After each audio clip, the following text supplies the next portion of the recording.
सत्राला आपण सुरुवात करतो आहोत. पुढचं हे जे सत्र आहे, ह्या सत्राचा विषय आहे ललितेतर साहित्य आणि भाषांतर. सगळ्यांना विनंती आहे, जेवण जर झालं असेल तर कृपया आपापल्या जागा ग्रहण करा. कृपया आपापल्या जागेवर येऊन बसा. ज्यांचं जेवण झालं आहे त्यांनी जागेवरती येऊन बसायला हरकत नाही आहे. आपण सेशन सुरू करतो आहे. आपला आत्तापर्यंतचा अनुभव आपल्याला असं सांगतो आहे की हे सगळं वेळेप्रमाणे चालणार आहे. काटेकोर वेळेप्रमाणे सगळं काही चालू आहे. तर हे सेशन आपण सुरू करतो आहे. ललितेतर साहित्य आणि भाषांतर किंवा ललितेतर साहित्याच्या भाषांतराचा मराठी भाषेवरती आणि मराठी समाजावरती काय परिणाम झाला याची मांडणी करणारे आज आपल्याकडे 3 वक्ते आहेत. ते ज्या क्रमाने आपलं प्रेझेंटेशन इथे करणार आहेत त्या क्रमाने मी त्यांची ओळख करून देते. पहिले वक्ते असणार आहेत अवधूत डोंगरे. आणि अवधूत डोंगरे करुणा दुसरं आहे आणि जास्वंदी तिसरं आहे. नाही सॉरी, करुणा गोखले यांचं पहिलं आहे. करुणा गोखले ह्या भाषेच्या व्याकरणाविषयी म्हणजे 2 भाषांच्या व्याकरणा व्यवस्थांचा एकमेकांवरती काय परिणाम होतो भाषांतराच्या माध्यमातून ह्याच्यावरती त्या विवेचन करणार आहेत. करुणा गोखले ह्या रशियनमध्ये MA झालेल्या असून कॅनडामधून त्यांनी लिंग्विस्टिक्स या विषयामध्ये PhD पदवी प्राप्त केलेली आहे. गेली अनेक वर्ष त्या स्त्रीमुक्ती चळवळीशी संबंधित आहेत.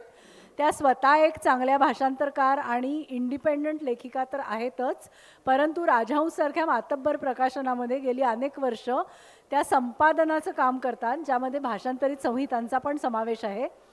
तर सुनंदा महाजन ह्यांना मी विनंती करते की करुणा गोखले यांचं स्वागत करावं.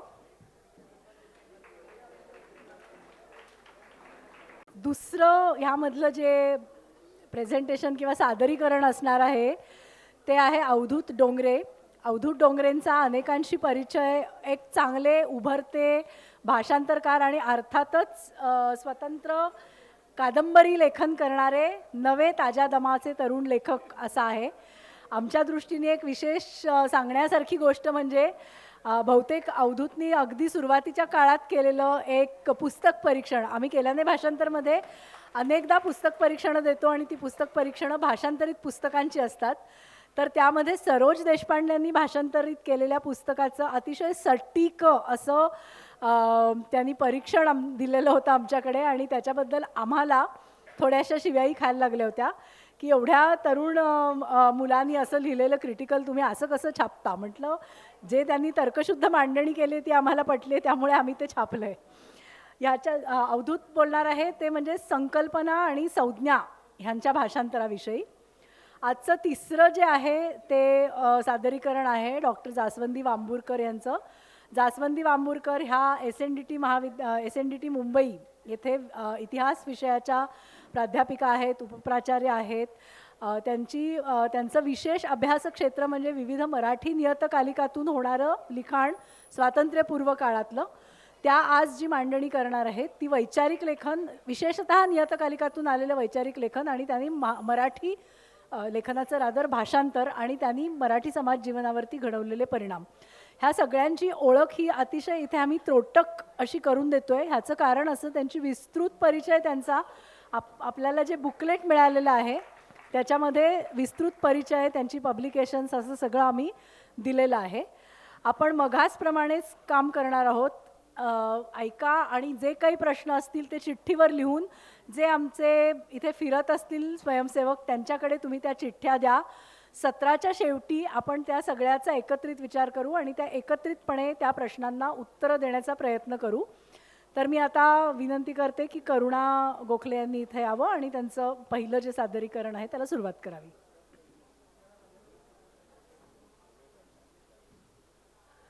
धन्यवाद. आत्तापर्यंत आलेल्या सर्व वक्त्यांनी आयोजकांचे आभार मानलेले आहेत. मी आभार मानावे का काय करावं असं मला प्रश्न पडलेला आहे. कारण एक तर जेवल्यानंतर लगेच माझं सत्र ठेवलं आहे आणि त्यातूनही व्याकरणासारखा विषय दिला आहे.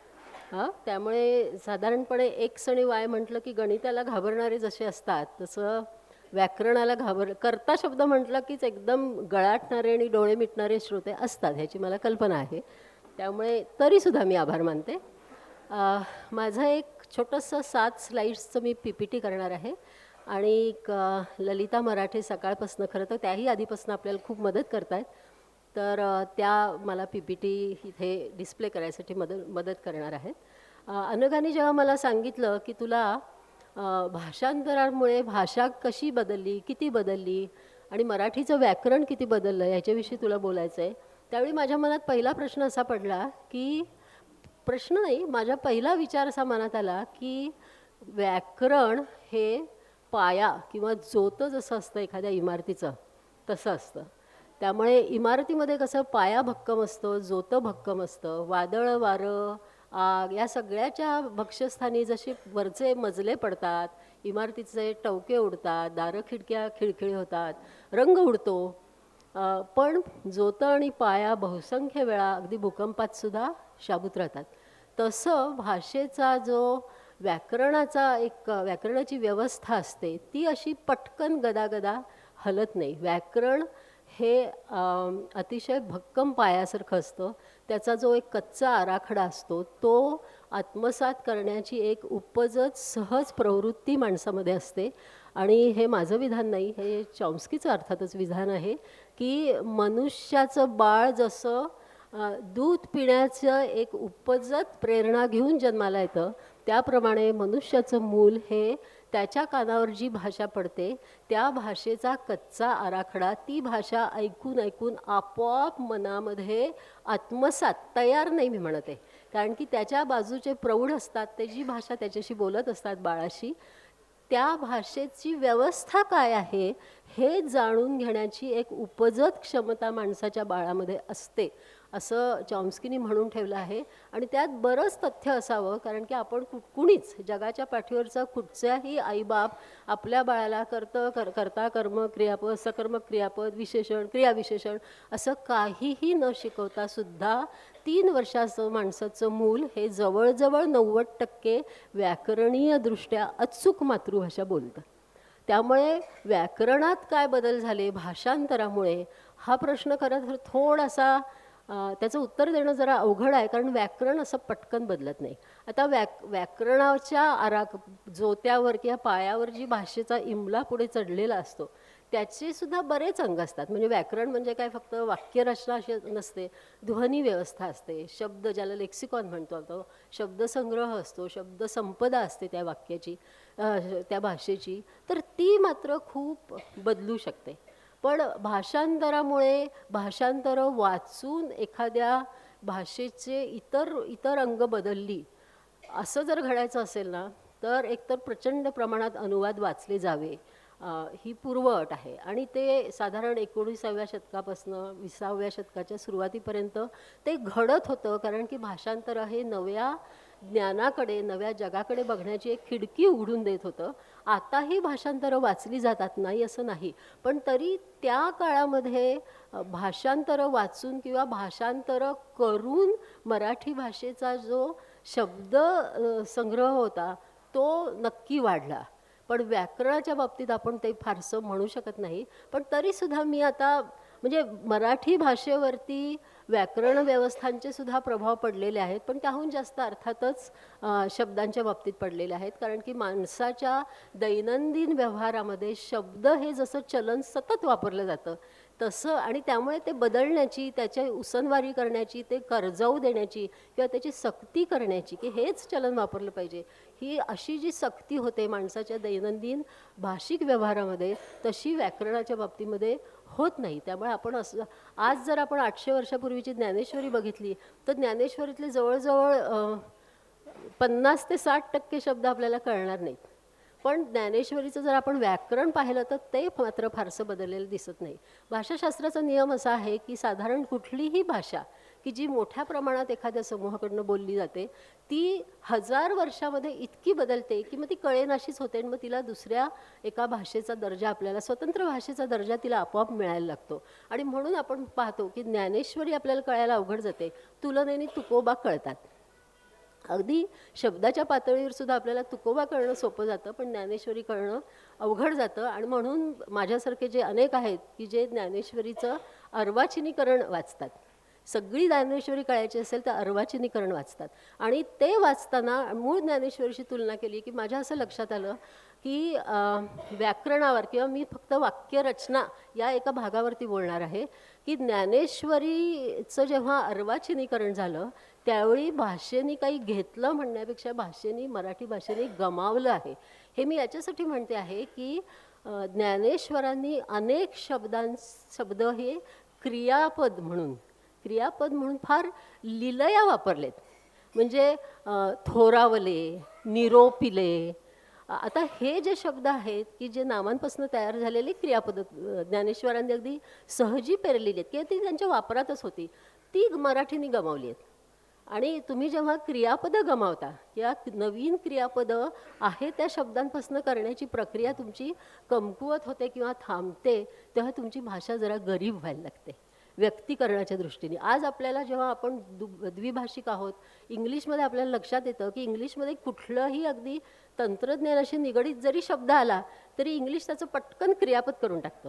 आणि मग एकदा क्रियापद केलं की त्याच्यापासून पुन्हा नवीन नवीन शब्द इंग्रजी तयार करू शकतं.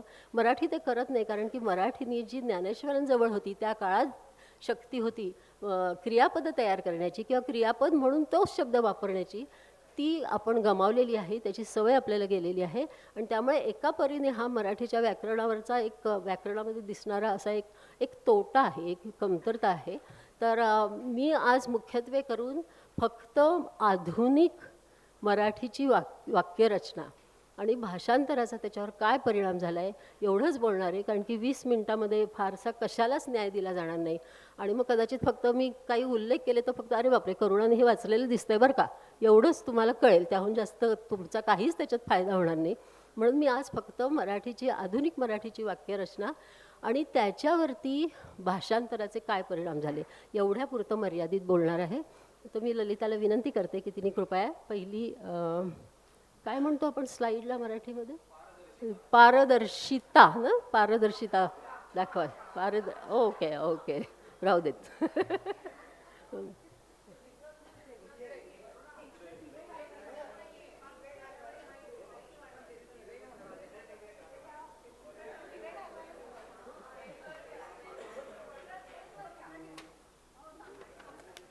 स्टेजवर घेतलेलं बरं पडेल का, म्हणजे घेता येईल का?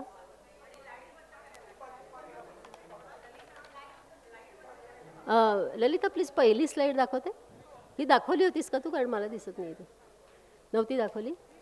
हां, तर त्याचं मी शीर्षकच असं दिलं आहे की भाषांतरे आणि मराठी वाक्यरचना, प्रभाव की प्रमाद. मला असं वाटतं की मराठीच्या वाक्यरचनेमध्ये जो प्रभाव पडलेला आहे विशेषतः इंग्लिश आणि मुख्यत्वे इंग्लिश करून आणि थोडाफार प्रमाणात इतर पाश्चात्य भाषांमधून, तो प्रभाव किंवा ते घेणं नसून बऱ्याच वेळा ते चुकीमुळे किंवा अपुऱ्या भानामुळे झालेले ते बदल आहेत. आणि म्हणून मी शीर्षकामध्ये प्रभाव की प्रमाद असा प्रश्न विचारलेला आहे. तर आता दुसरी स्लाईड, मला वाटतं ती पहिल्या स्लाईडला आपण थोडंसं त्यांना जरा स्थिरावू देऊयात.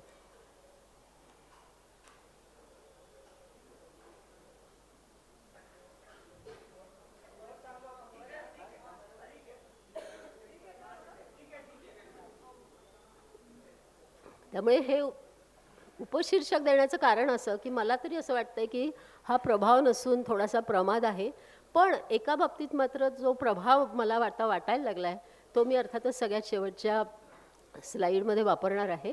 आणि प्रभाव असो, प्रमाद असो, मुद्दाम केलेली कर्जाऊ घेणं असो, देणं असो, काही असलं तरी भाषा या बदलतच असतात. जरी व्याकरणदृष्ट्या म्हणजे वाक्यरचनेच्या पातळीवर नाहीत बदलल्या तरी ध्वनीच्या पातळीवर बदलत असतात. आणि शब्दांच्या पातळीवरती तर सतत प्रचंड मोठी देवघेव सुरू असते. त्यामुळे मी त्याच्याविषयी बोलणार नाही. तर आता भाषा बदलास कोणकोणचे घटक कारणीभूत होतात, दुसरी स्लाईड प्लीज, कोणते घटक कारणीभूत होतात ते सुद्धा मी अगदी धावता आढावा घेते. कारण इथे तुम्ही सगळे इतके भाषा व्यवहारामध्ये गुंतलेले, भाषा शिक्षणामध्ये, भाषा अध्ययनामध्ये आणि भाषा संशोधनामध्ये गुंतलेले लोक मला दिसत आहेत, की मला वाटत नाही मी ह्याच्यावर काही भाष्य करावं, की राजकीय वर्चस्व ते आपण सर्वच वसाहतवादी राष्ट्रांनी ते अनुभवलेलं असतं. इंग्लिशच्या बाबतीत बोलायचं तर गेलिक लँग्वेजेस, इंग्लिशनी ज्या पद्धतीने आयरिश भाषेचा गळा घोटला ते आपल्याला सगळ्यांना माहिती असतं. आर्थिक अपरिहार्यता असते जी आपण आता सगळे अनुभवतो आहोत. आपल्याला मराठीची आस्था नाही म्हणून आपण आपली मुलं इंग्लिशमध्ये घालत नाही. म्हणजे आता इथे बसलेल्या बऱ्याच जणांची मुलं मराठी शाळेत शिकली ते सोडा, पण साधारणपणे आपल्याला ही आर्थिक अपरिहार्यता आता दिसते आहे म्हणूनही भाषा बदलतात. सत्ताधारी भाषक समूहापुढे शरणागती आधीच्या 2 सत्रांमध्ये विशेषतः यांच्या निलिमाताईंच्या भाषणामध्ये आपण पाहिलेलं आहे की एक प्रकारची शरणागती, कारण की ती सत्ताधाऱ्यांची भाषा असते म्हणून आपण ती स्वीकारतो आणि म्हणूनही आपली भाषा नकळत बदलते. भौगोलिक स्थलांतरं खूप होतात. भारतीय माणसाला आत्ता कुठे स्थलांतर करण्याची गरज पडली आहे, कारण की भारतभू ही खरंच फार संपन्न भूमी होती आणि त्यामुळे, आणि हे मी अजिबात हिंदुत्ववादी विचारांनी बोलत नाही आहे, युरोप फिरले आणि मग माझ्या लक्षात आलं की भारतातला निसर्ग प्रचंड संपन्न आहे आणि माणसं कर्मदरिद्री आहेत, ते जाऊ देत. पण त्यामुळे स्थलांतर काय असतं हे दूरदेशी जगाच्या दुसऱ्या टोकावर जाऊन रोजीरोटी मिळवणं काय प्रकार असतो हा आपल्याला फार आत्ताच आपल्याला ते कळायला लागले. पण भौगोलिक स्थलांतरांमुळे काही भाषा मरतात आणि काही भाषा नव्या तयार होतात. बहुभाषिक लोकांबरोबरची एक नित्याची सरमिसळ ती तर आता आपल्याला इतकी परिचयाची आहे की त्याच्याविषयी फार बोलण्याचं गरज नाही. आणि तंत्रज्ञानाचं सार्वत्रिकीकरण आता हेही आपल्याला आता दैनंदिन जीवनाचा भाग झाला आहे. फरक फक्त मी पहिल्यांदा म्हणाले तसं की इंग्लिशनी तंत्रज्ञानामध्ये कधीही आधुनिकीकरण, यांत्रिकीकरण या सगळ्यामुळे जे शब्द नवीन तयार झाले, अर्थात ज्ञानाचा उगमच मुळात पाश्चात्य देशात किंवा थोड्याफार म्हणजे जपानमध्ये झाला, आपल्याकडे तो झाला नाही, पण जे शब्द त्यांना लागले ते त्यांनी दैनंदिन व्यवहारातनं उचलले आणि जे त्यांना दैनंदिन व्यवहारातनं उचलता आले नाही त्यांनी नव्याने तंत्रज्ञानासाठी केले ते त्यांनी दैनंदिन जीवनात आत्मसात करून टाकले. म्हणजे आता माऊस हा शब्द दैनंदिन व्यवहारातला आहे खरं तर, पण तो त्यांनी तंत्रज्ञानासाठी वापरला आणि तंत्रज्ञानातलं अल्गोरिदम वगैरे हा शब्द आहे तो आपण आजकाल सर्रास दैनंदिन जीवनामध्ये सुद्धा वापरायला लागलो आहे इंग्लिशमध्ये. मराठीमध्ये हे दोन्ही झालं नाही. मराठीत जेव्हा नवीन शब्दांची गरज पडली तेव्हा आपण संस्कृतकडे वळलो आणि विज्ञानाने जे आपल्याला नवीन शब्द वापरायला भाग पडलं ते आपण दैनंदिन जीवनामध्ये वापरत नाही. म्हणजे त्याचं एक इंटरनलायझेशन ज्याला आपण म्हणतो की म्हणजे उदाहरणार्थ सब्लिमेशन हा शब्द तसं पाहिलं तर रसायनशास्त्रातला आहे, पण तो इंग्लिशमध्ये अगदी भावनिक जीवनासाठी किंवा कथार्सिस हा वैद्यकीय ह्याच्यातला शब्द आहे, पण तो त्यांनी त्यांच्या दैनंदिन जीवनात वापरला. आपण तसं मराठीत करत नाही. मी मराठीत जर ऊर्ध्वपतन हा शब्द वापरला तर तो फक्त माझ्या मुलीला मी तिला रसायनशास्त्र शिकवलं म्हणून कळेल, नाही तर बहुतेक वेळा तो वापरला जाणार नाही. असो तर भाषा बदलतच असतात, आपली इच्छा असो अथवा नसो. प्लीज दुसरी स्लाईड. आता भाषांतर व्यवहारामुळे मराठीत झालेले बदल, भाषांतर व्यवहारामुळे मराठी बदलली हे नक्की आहे, पण त्याच्यासाठी काही प्रयत्नपूर्वक काही सुनियोजित असे काही कृती घडलेल्या आहेत आणि मला असं वाटतं की त्यातला सगळ्यात अतिशय प्रयत्नपूर्वक सुनियोजित अशी घटना म्हणजे शिवाजी महाराजांनी राज्य व्यवहार कोश तयार केला. हे मला असं वाटतं, म्हणजे आपण शिवाजी महाराजांचे इतर अनेक बाबतीमध्ये इतके गोडवे गात असतो, पण त्या तुलनेने आपण त्यांचं राज्य व्यवहार कोश जो त्यांनी तयार केला, किमान भाषेशी संबंधित लोकांनी तरी त्याची जरूर दखल घेतली पाहिजे आणि त्यानिमित्ताने त्यांनी फारसीचं महत्त्व कमी करण्याचा प्रयत्न केला. म्हणजे स्वराज्याबरोबर भाषिक स्वराज्यसुद्धा स्थापन करण्याचा त्यांनी हा जो प्रयत्न केला, म्हणजे अभयभंग आरोग्य स्वराज्य म्हणतात तसं खरं तर भाषा स्वराज्याची मुहूर्तमेढ शिवाजी महाराजांनी घातली आहे. त्याच्यातले 20% शब्द अजूनही मराठीमध्ये आहेत आणि उदाहरणार्थ न्यायाधीश, पण साधारणपणे 10 ते 20%च शब्द राहिलेले आहेत, बाकीचे सगळे आता काळाच्या आड गेलेत. त्याच्यानंतर शासनाने खूप प्रयत्न केलेले आहेत, आपण कायम खडे फोडतो सरकारच्या नावाने, त्याच्यात त्रुटी असतील, पण भाषा संचालनालयाने आणि सांस्कृतिक यांनी खूप कोश तयार केलेले आहेत. ते सुद्धा प्रयत्नपूर्वक भाषा संवर्धन आणि भाषा समृद्धी म्हणजे बदलत्या आर्थिक राजकीय सामाजिक वास्तवाशी भिडण्यासाठी आपली भाषा सक्षम व्हायला पाहिजे, याच्यासाठी जे प्रयत्नपूर्वक बदल झाले त्याच्यातून भाषेच्या वास्तूचा सगळ्यात वरचा जो पापुद्रा असतो, जो सगळ्यात वरचा स्तर असतो म्हणजे शब्द, तर ते बदलण्याचं आणि ती भाषा समृद्ध करण्याचे प्रयत्न आहेत. आणि ते लोकमान्य टिळकांनी केले आहेत, मला वाटत नाही काही सांगायची गरज आहे. सावरकरांनी केलेले आहेत. शासन पुरस्कृत परिभाषा कोश आहेत, पदनाम कोश आहेत. आत्ताचे सगळे सरकारी ते संस्कृतवरती आधारित, संस्कृतला शरण जाऊन केलेले आहेत.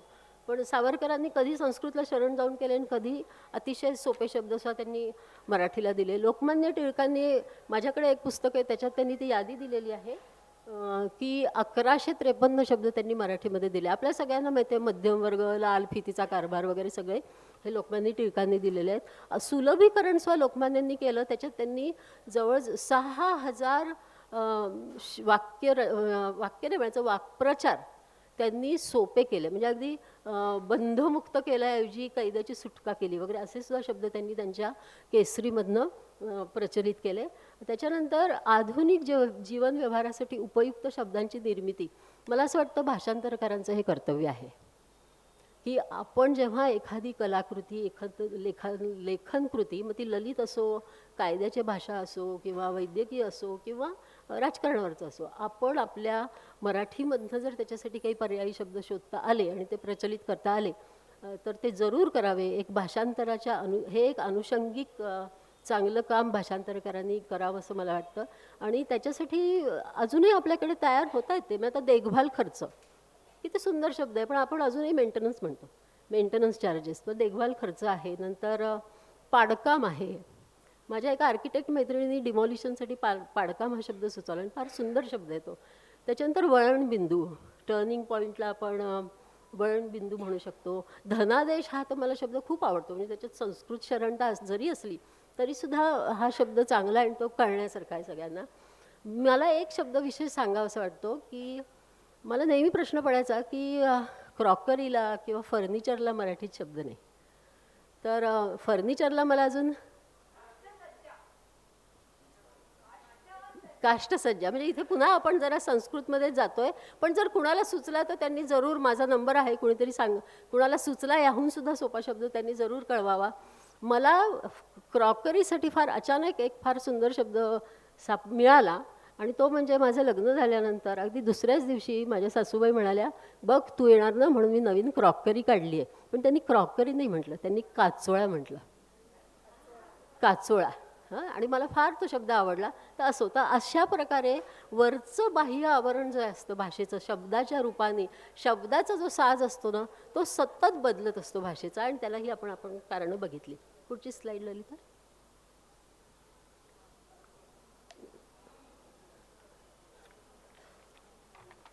आता आधुनिक मराठीच्या वाक्यरचनेमध्ये जे बदल दिसतात आपल्याला आणि ते सर्रास दिसत आहेत त्याला मी प्रमाद म्हणते, चूक म्हणते किंवा अपुरं भान म्हणते. सगळ्यांना दिसतंय का? कारण हे खूप बारीक झालं आहे.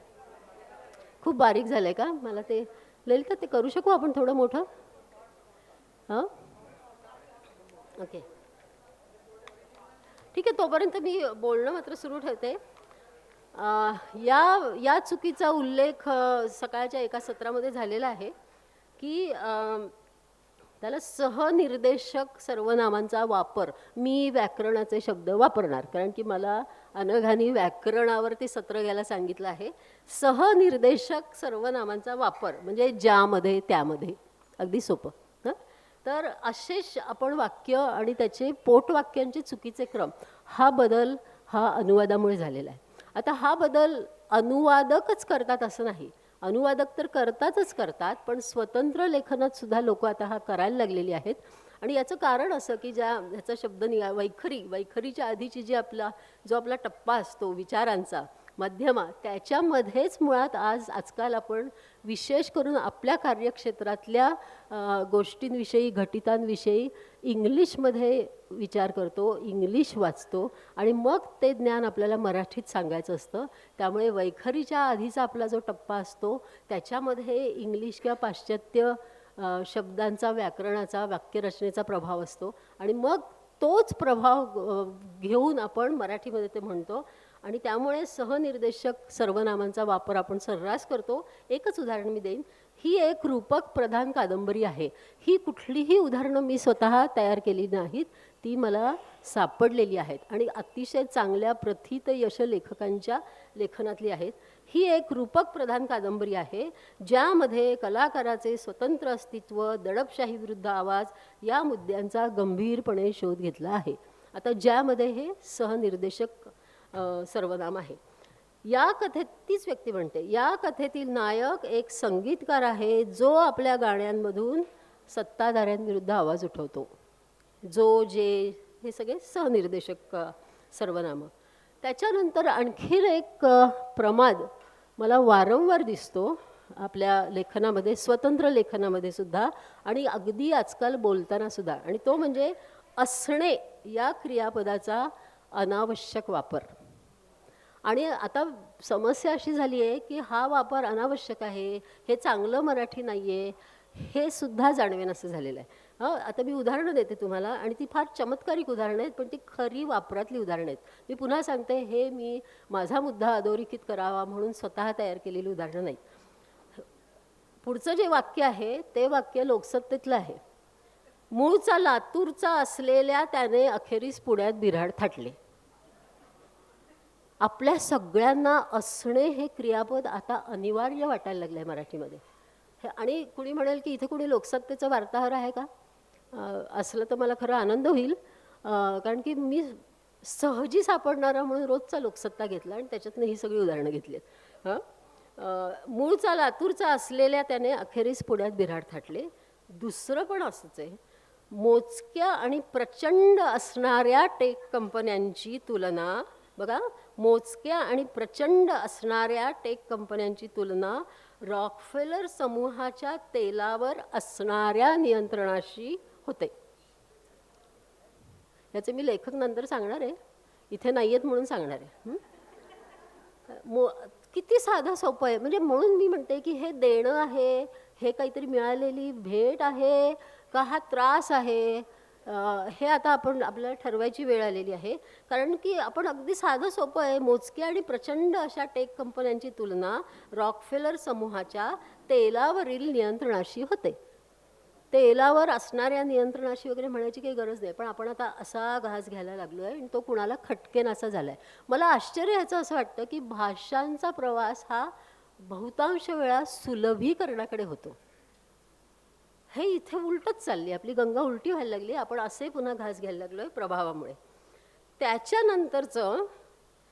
त्याच्यानंतरचा जर शब्दाचा, जर वाक्याचा जर कोणी अर्थ नीट सांगितला ताबडतोब, तर मी त्याला काहीतरी देईन. माझं ती पिशवी देईन मी तुम्हाला. गुगल, मला खात्री आहे कारण की ती पिशवी माझ्याचकडे राहणार आहे. गुगल सर्च बारचे तिथे असणे व आपण ते वापरणे ही सद्यकालीन मोठी घडामोड आहे. गुगल सर्च बारचे तिथे असणे म्हणजे Google search bar being there, त्याचा हा आहे, त्याच उपलब्ध असेल किंवा गुगल सर्च बारचे अस्तित्व आणि आपला त्यांचा वापर असं आपण म्हणू शकलो असतो. पण आपल्याला आपला प्रवासच आता उलटा व्हायला लागला आहे. त्यामुळे असणे या क्रियापदाची गरज वाटणे हा एक फार मोठा बदल वाक्यरचनेमध्ये आपल्या व्हायला लागलेला आहे. आता तो चांगला का वाईट हे आपला वैयक्तिक निर्णय राहील. पुढची स्लाईड दाखवता. बदल नव्हे, अपुरे भान आणि प्रमाद. त्याच्यामध्ये इंग्लिशच्या प्रभावामुळे आर्टिकल्स अनिवार्य वाटायला लागली आहेत. एक अत्यंत तरुण, त्याच्या मते एक अत्यंत रोमॅन्टिक कथा लिहितो. म्हणजे हे खरं घडलेलं आहे. राजहंस प्रकाशनच्या संपादक म्हणून काम केलं की हा एक फायदा असतो. माणसांचं ताजं ताजं गरम गरम सगळं वाचायला मिळतं. तर तो असा उत्साहाने, मी ना एक अतिशय रोमॅन्टिक कादंबरी लिहिली आहे. तर माझ्या शेजारी बसलेल्या संपादकीने खडूसपणा करून म्हटलं की मराठीत काय रे म्हणतात रोमॅन्टिकला, तर ते त्याला अर्थातच सांगता नाही आलं. तर इंग्लिशच्या प्रभावामुळे आर्टिकल्स अनिवार्य वाटायला लागली आहेत. त्याच्या कथेतलं पहिलं वाक्य होतं, ती एक शनिवारची संध्याकाळ होती.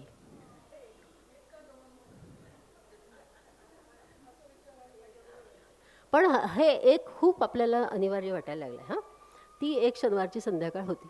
त्यामुळे हे नाही, थोडंसं आर्टिकल्स बंगाली भाषेमध्ये आहेत, पण टा जे ते लावतात जामाटा, ते थोडासा आर्टिकलचाच भाग आहे, आपण असं भाषाशास्त्रज्ञ समजतात. पण हे एक प्रकरण आपल्याकडे घुसडलं आहे. नंतर अनावश्यक पूर्ण भूतकाळ आणि कर्मणी प्रयोगाचा अवलंब हे शब्द वापरून थोडेसे खडबडून तुम्ही जागे झाला असाल. हे शब्द भाषाशास्त्राच्या लोकांना फार आवडतात, भूतकाळ, कर्मणी प्रयोग वगैरे. त्याचं उदाहरण मी हे अगदी कालच निवडलं आहे. माझी मैत्रीण ज्योती म्हापसेकर हिच्याकडून, त्यातला ही माझा दीर्घ नाही, तो ही तिने दीर्घ लिहिला आहे म्हणून मी इथे दीर्घ लिहिला आहे. माझी मैत्रीण ज्योती म्हापसेकर हिच्याकडून या डोंगरावर काम करणाऱ्या स्त्रियांची संघटना बांधली गेली आहे. आता दुर्दैव असं की ज्योती म्हापसेकर माझी पण मैत्रीण आहे आणि या डोंगरावर काम करण्याच्या स्त्रियांची संघटना मी पण बांधली आहे, म्हणजे मी पण त्या बांधणीत होते. पण माझ्यावरती असं काहीतरी लिहिलं जाईल असं मला वाटलं नव्हतं. तर हिच्याकडून किती साधं सोपं आहे. माझी मैत्रीण ज्योती म्हापसेकर हिने एक संघटना बांधली आहे, हिच्याकडून बांधली गेली. पण हे आपण आता करायला लागलो आणि हे खटकेन असं झालेलं आहे. हे जरा काळजीचं आहे. त्याच्यानंतरचा जो प्रभाव आहे तो पण खूप लिखित ह्याच्यात दिसतो. One of the, he is one of the best singers, she is one of the promising players. हे जे इंग्लिशमध्ये असतं ना, ते मराठीत कसं म्हणायचं, त्याचा आपल्या बऱ्याच मराठी भाषकांना पेच पडतो. आणि मग ते काय करतात, he is considered one of the best playwrights in Marathi. मला वाटतं ते राजीव नाईकांविषयी बोलत असावेत. He is considered one of the best playwrights in Marathi. त्याचा अनुवाद आहे, ते मराठीतील उत्कृष्ट नाटककारांपैकी एक आहेत. काही गरज नाही. आपण जेव्हा म्हणतो ना ते एक चांगले लेखक आहेत, त्यावेळी ऐकणारा हे गृहीत धरत असतो की मराठीत अनेक चांगले लेखक आहेत आणि ते पण चांगले लेखक आहेत. म्हणजे ते चांगले लेखक आहेत म्हणजे मराठीत फक्त एकच लेखक आहे असं कुठलाही मराठी मातृभाषा बोलणारा माणूस समजत नाही. पण आपल्याला आता हे he is one of the, she is one of दचं काहीतरी मराठीकरण करावं असं वाटतं आणि आपण ते सर्रास करतो. हे सगळे परिणाम मराठी व्याकरणावर आणि वाक्यरचनेवर होत आहेत आणि ते काय फारसे स्वागतार्ह आहेत असं मला वाटत नाही. मी ध्वनीवरती वगैरे होणारे नाही विचारात घेणारे, मी फक्त वाक्यरचनेवरचे घेत आहे. आता पुढची जी स्टाईल आहे ना, अजून थोड्या वेळाने आपण ते करूया. पुढची जी स्लाईड आहे ना ती मला फारच चिंताजनक वाटते. याचं कारण असं आहे की ते काय फक्त अनुवादक किंवा अनुवाद वाचणारे वाचक यांनी ते काय आत्मसात केले असं नाही आहे. सर्वसाधारण मराठी बोलणारी व्यक्ती आता हळूहळू या प्रकारची वाक्यरचना स्वीकारायला लागला आहे, तो करायला लागला आहे आणि ती खटकेन अशी झालेली आहे. आणि तो मात्र मी म्हणेन की तो बदल आहे, कारण की तो सार्वत्रिक आहे. जेव्हा एखादी गोष्ट नव्याने घडते, ती एकाच्याच बाबतीत घडली तर आपण म्हणतो की तो त्या माणसाचा छंदिष्टपणा आहे किंवा ती त्या माणसाचं एक स्वतःची शैली आहे, त्याचं स्वतःचं काहीतरी नाविन्यपूर्ण काहीतरी नवीन देण आहे. पण आताचं जे आहे, आता जो मी बदल चर्चेला घेणार आहे या स्लाईडवरती, तो मात्र आता सर्वांतर्फे सगळीकडे आणि अगदी सहजगत्या स्वीकारला जाणार आहे. तो आत्तापर्यंत तरी स्वतंत्र लेखनात दिसतो आहे, अनुवादात तर तो दिसतो, पण स्वतंत्र लेखनातही दिसतोय आणि आता हळूहळू मला तो लोकांच्या बोलण्यात पण आढळायला लागलेला आहे. तर मी ललिताला रिक्वेस्ट करते की तिने पुढची स्लाईड द्यावी. मान्यतेच्या वाटेवरील बदल, आणि हा खरोखर बदल आहे. हा हस्तक्षेप नाही, हा प्रभाव नाही, हा लुडबुड नाही, हा बदल आहे. हा कुणाला मान्य होईल, कुणाला मान्य नाही झाला तरी ते स्वीकारतील. पण हा चूक की बरोबर, चांगला का वाईट, हे आता शेवटी ऐकणाऱ्यांनी, बोलणाऱ्यांनी, वाचणाऱ्यांनी ठरवायचं. आता तुम्हाला आणखीन एक दणदणीत बॉम्बगोळा टाकते तुमच्यावर. हा बदल काय आहे तर मराठी ही स्प्लिट अर्गेटिव्ह भाषा आहे, हे लोक विसरायला लागलेत. स्प्लिट अर्गेटिव्ह हा शब्द जरा किती जणांना माहीत आहे?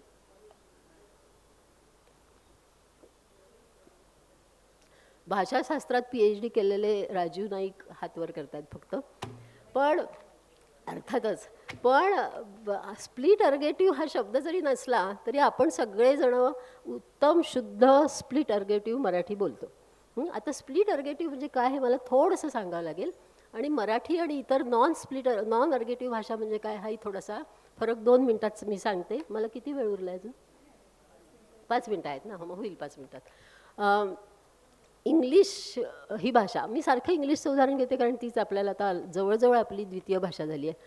ही भाषा अर्गेटिव्ह नाही, हिच्यासारख्या अनेक भाषा अर्गेटिव्ह नाहीत. जगातल्या खूपशा भाषा नॉन अर्गेटिव्हच असतात.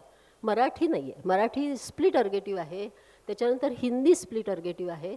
मग स्प्लिट अर्गेटिव्ह असणं म्हणजे काय? आता इंग्लिशसारख्या ज्या भाषा आहेत त्या भाषा काय करतात की कर्तरी सकर्मक क्रियापद आहे, म्हणजे खाणे पिणे वाचणे ज्याला कर्म लागतं, क्रिया कशावर तरी आपण करतो ते सकर्मक क्रियापद.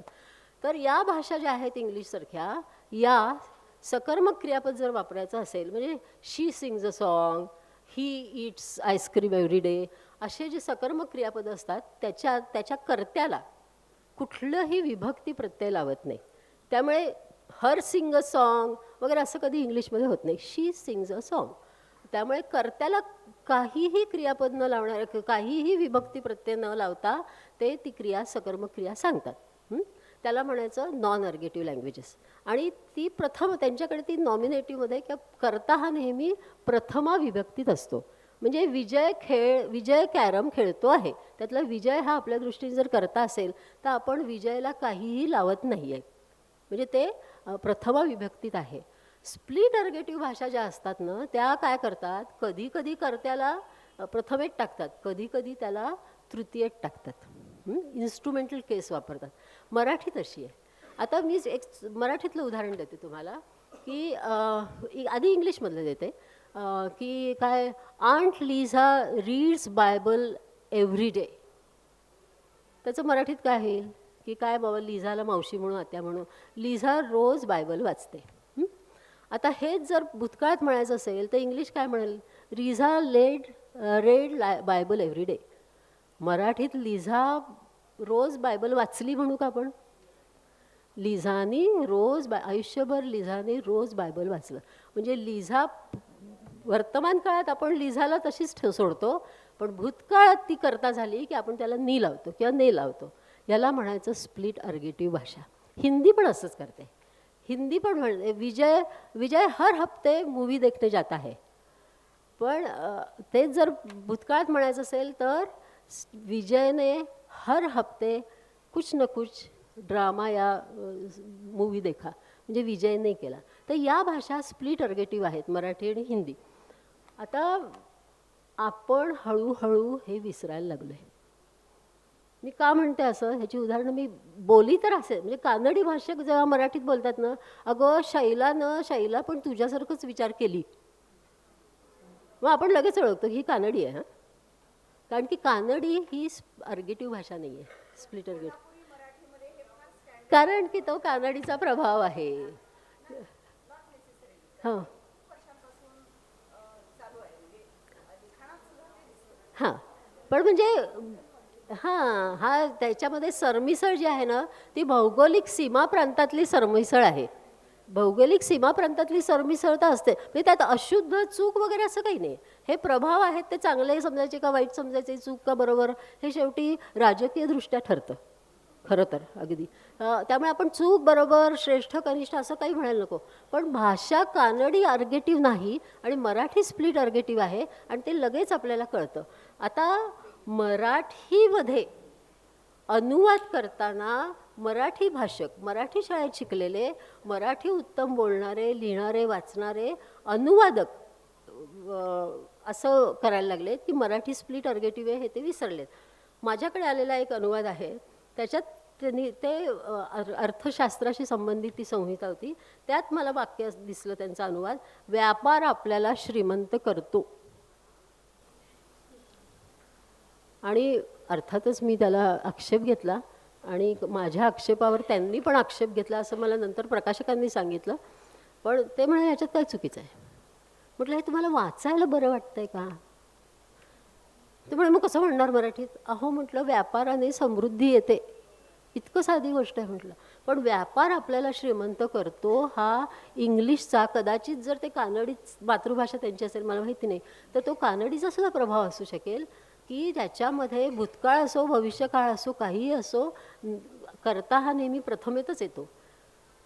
आणि आपण आता हे असे अनुवाद वाचायला मिळतात आपल्याला, असे नुसते अनुवाद नाही, स्वतंत्र लेखन. अनुवादात मी समजू शकते की ह्याची जी मूळ भाषा असते, स्रोत भाषा असते, त्याच्या व्याकरणाचा असा एक मगरमिठी असते अनुवादकावर, म्हणून असे प्रमाद होऊ शकतात. पण जेव्हा तुम्ही स्वतंत्र लेखन करता त्यावेळीसुद्धा असे जेव्हा वाक्य वापरता तेव्हा समजावं आणि ते सार्वत्रिकरित्या दिसायला लागतात, तेव्हा याला आपल्याला बदल म्हणणं भाग पडतं. आता पुन्हा लोकसत्तेतली उदाहरणं आहेत, कारण माझ्यासमोर रोज सतत काहीतरी लोकसत्ताच असतो ना, त्यामुळे अगदी नुकताच झालेलं आहे. हे राजधानी दिल्लीतील बॉम्बस्फोट हे आपली सामाजिक आणि आंतरराष्ट्रीय डोकेदुखी वाढवणारे ठरतात.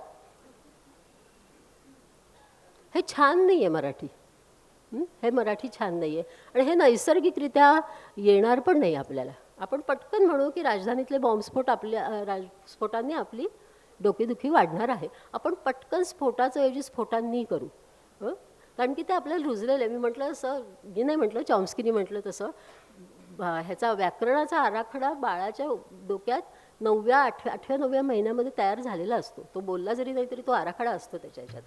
त्यामुळे आपल्याला हे छान नाही वाटत. आता आणखीन एक, पुन्हा इथे तुम्ही सांगू का वाक्य? तुम्हाला प्रॉब्लेम आहे ना? नाही नाही, लेखक सांगू का? पण हे नाही, लोकसत्तेतले. निवेदकाची बारीक सारीक गोष्टी टिपण्याची खोड कादंबरीला भरपूर संदर्भ संपृक्त करते. हे नाही आहे मराठी. एकाच दिवशीच्या 12 नोव्हेंबरच्या लोकसत्तेमधली ही सगळी उदाहरणे आहेत. ही विनामूल्य किंमत, याचा सुद्धा मला अर्थ जर कुणाला लागला तर सांगा. ही विनामूल्य किंमत म्हणजे मी तुम्हाला कळावं म्हणून कंसात लिहिलं आहे, म्हणजे गुगल, फेसबुक जे सगळं विनामूल्य सेवा देतात त्याच्याविषयी ते लेखक बोलते.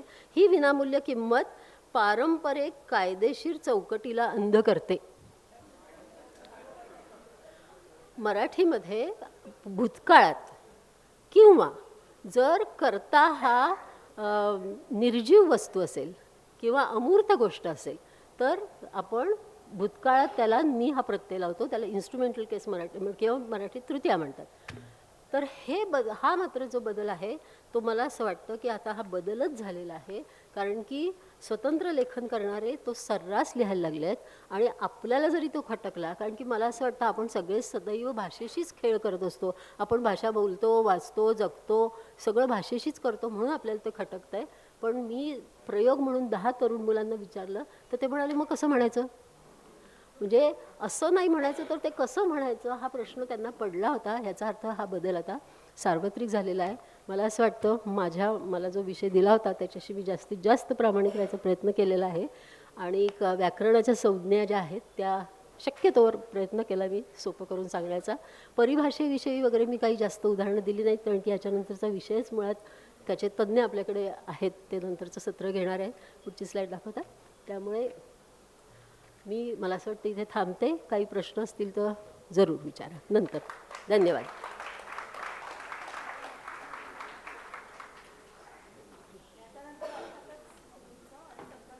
एक 20-22 मिनिटच बोलायचं आहे, त्याच्यामुळे मी थेट हे वाचायला सुरू करणार आहे. फक्त एक मला थोडं गोखले मॅडमच्या ह्याला जोडून बोलायचं आहे. ते व्यक्तिशः त्यांच्याविषयी नाही आहे, पण आत्ता जे आपण हसत होतो ना, काही चुका दिसल्यावर माणसं हसतात, शहारे येतात अंगावर किंवा असं आपण झटकल्यासारखं करतो, तेव्हा थोड्या शंका यायला हव्यात असं मला वाटतं. त्याचं एकच उदाहरण आत्ता 2 त्यातली देतो आणि तुमच्याविषयी अनादर कशाविषयी नाही, मुद्द्यावर आहे आणि माझं पुढे जाणार आहे म्हणून. आत्ता 2 माया पंडित मॅडम आणि ह्यांच्यात जो थोडा मतभेद झाला एका शब्दाविषयी, हे एक उदाहरण झालं. हा इथल्या इथे झाला, कोल्हापूर आणि पुणे. आता हे इतर प्रांत, इतर सगळे समूह, असा सगळा एकदा आपण गलबला लक्षात घेतला की त्या पार्श्वभूमीवर ह्या बदलांकडे बघायला हवं असं मला वाटतं. किंवा अजून त्याच्यापेक्षा मोठं म्हणजे आपल्याला ही मेट्रो अशी हवी आहे, असे पूल हवेत, शहरं अशी हवेत, शासन व्यवस्थापन अशी हवी आणि फक्त भाषा मात्र ती आम्हाला अशी काहीतरी विशिष्ट तऱ्हेनेच हवे असं होणार नाही. त्याचे म्हणजे कसे मापदंड ठरवायचे ते बघायला हवं. म्हणजे अर्थहानी कुठे होते, कुठे आता ही इथे कॉफी पिणारी मुलं बोलतायत तर काय म्हणजे काय करू शकणार तू आणि का करायचा हा पण प्रश्न येतो.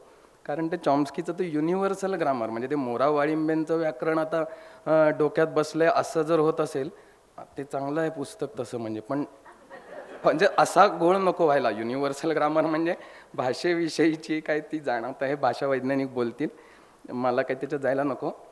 पण एकंदर संस्कृतीचं व्याकरण घेऊन आपण ते बघायला हवं. नाही तर मग ते छोट्या छोट्या गोष्टीवर असतील. म्हणजे लोकसत्तावाले ते बनवणे क्रियापदावर 900 शब्द अग्रलेखाला जागा आहे म्हणून त्यांनी लिहिलं. पण वसंत पळशीकरांचं पान उघडलं मी परवा लोकवाङ्मयाने काढलेलं, पहिल्याच पानावर बनवणे क्रियापद. आत्ता रेंढे सरांनी बनवणे क्रियापद मी स्वतः वापरतो. आता त्या बनवण्यावर अख्खी बातमी लिहितायत आणि हे सगळं एकीकडे चालू आहे. ते तसं होण्याचा धोका काय आहे? काही होणार काहीच नाही. आपलं फक्त मुलं इंग्रजी शाळेत त्याला आपण आर्थिक अपरिहार्यता म्हणू, पण भाषिक मात्र आपल्याला शुद्धता ठेवावी लागेल.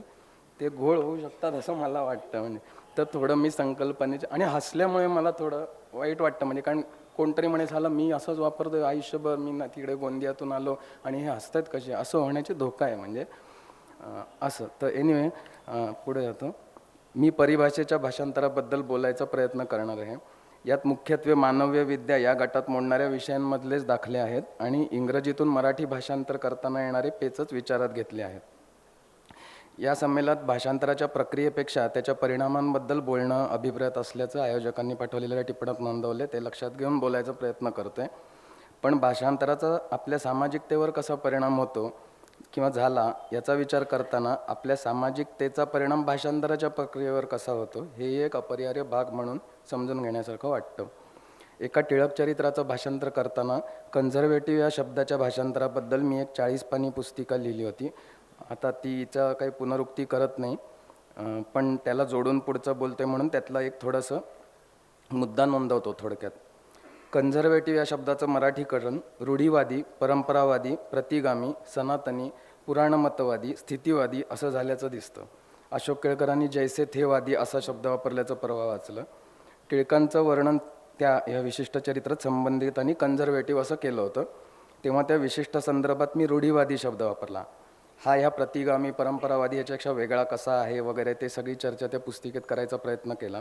म्हणजे उदाहरणार्थ विष्णूशास्त्री चिपळूणकर, बाळ गंगाधर टिळक, मोहनदास करमचंद गांधी या तिघांसाठी वेगवेगळ्या संदर्भात कन्झर्वेटिव्ह हा शब्द वापरला जाईल किंवा जातोच. म्हणजे तर या तिघांनाही मराठीत रूढीवादी म्हणून भागेल का हा प्रश्न सुरुवातीला त्या पुस्तिकेत विचारात घेतला आहे. चिपळूणकर किंवा चापेकर बंधू वगैरे त्यांना ब्राह्मणांचा अभिमान किंवा आपली सत्ता गेली पेशव्यांची वगैरे ह्याची त्यांनी उघड किंवा स्फुटपणे ती खंत व्यक्त केलेली आहे हे इथे लक्षात घ्यायला लागतं.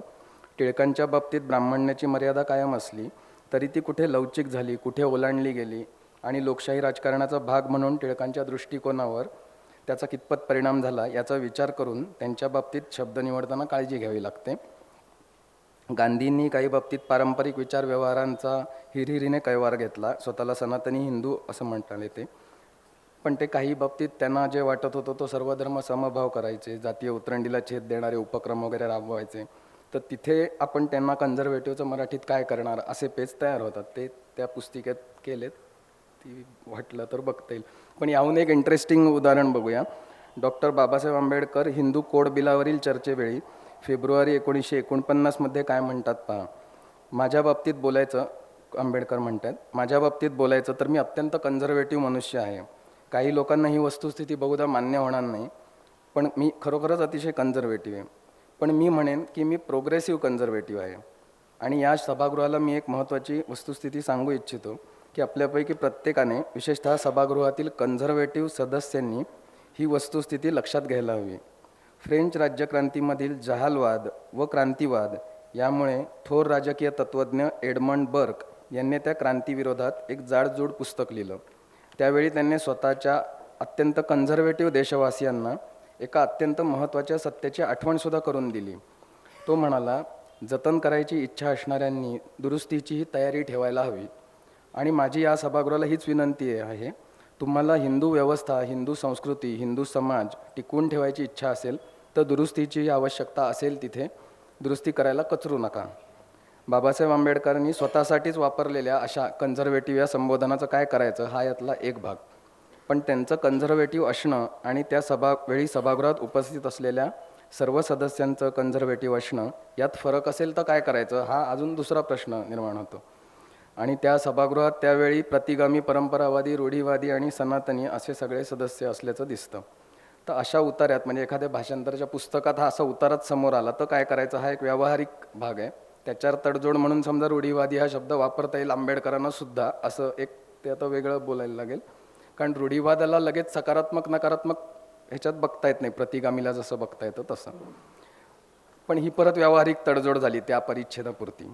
पण व्यापक अर्थाने बोलायचं तर आंबेडकर स्वतःला कन्झर्वेटिव्ह म्हणतात तेव्हाही मराठीत रूढीवादी हा शब्द जुळेल का? त्यात पुन्हा ते प्रोग्रेसिव्ह कन्झर्वेटिव्ह असं म्हणतात. मग तिथे पुरोगामी रूढीवादी अशी मराठी संकल्पना जुळते का? की आंबेडकरांचा विचार व्यवहार खोलात लक्षात घेऊन इथे पुरोगामी जतनवादी असं मराठी संकल्पना, असा शब्दप्रयोग समर्पक ठरेल याचा विचार करायला हवा. आणखी महत्त्वाचं म्हणजे आंबेडकरांनी इंग्रजीतून बोलताना टू कन्झर्व हे इंग्रजी क्रियापद पण वापरलं आहे.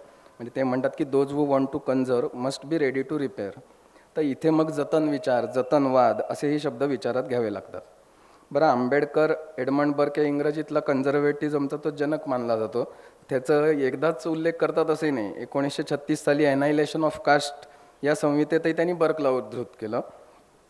त्याच्यात ते म्हणाले होते की खरा धर्म नाही, एडमंड बर्कचं ते अवतरण आहे की खरा धर्म हा समाजाचा पाया असतो.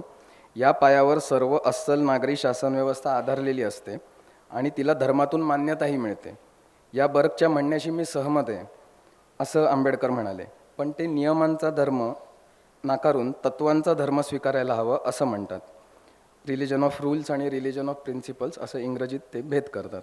मग हिंदू धर्मात काही सुधारणा सुचवतात आणि त्यासाठी स्वातंत्र्य, समता, सहभाव ही तत्त्व पायाभूत असावीत असं सांगतात. आता इथेही सहभावाचं ते फ्रॅटर्निटीचं आपण जसं बंधुताचा एक लिंगभाव विषयक चर्चांनी बदल करतो तसा केला पाहिजे.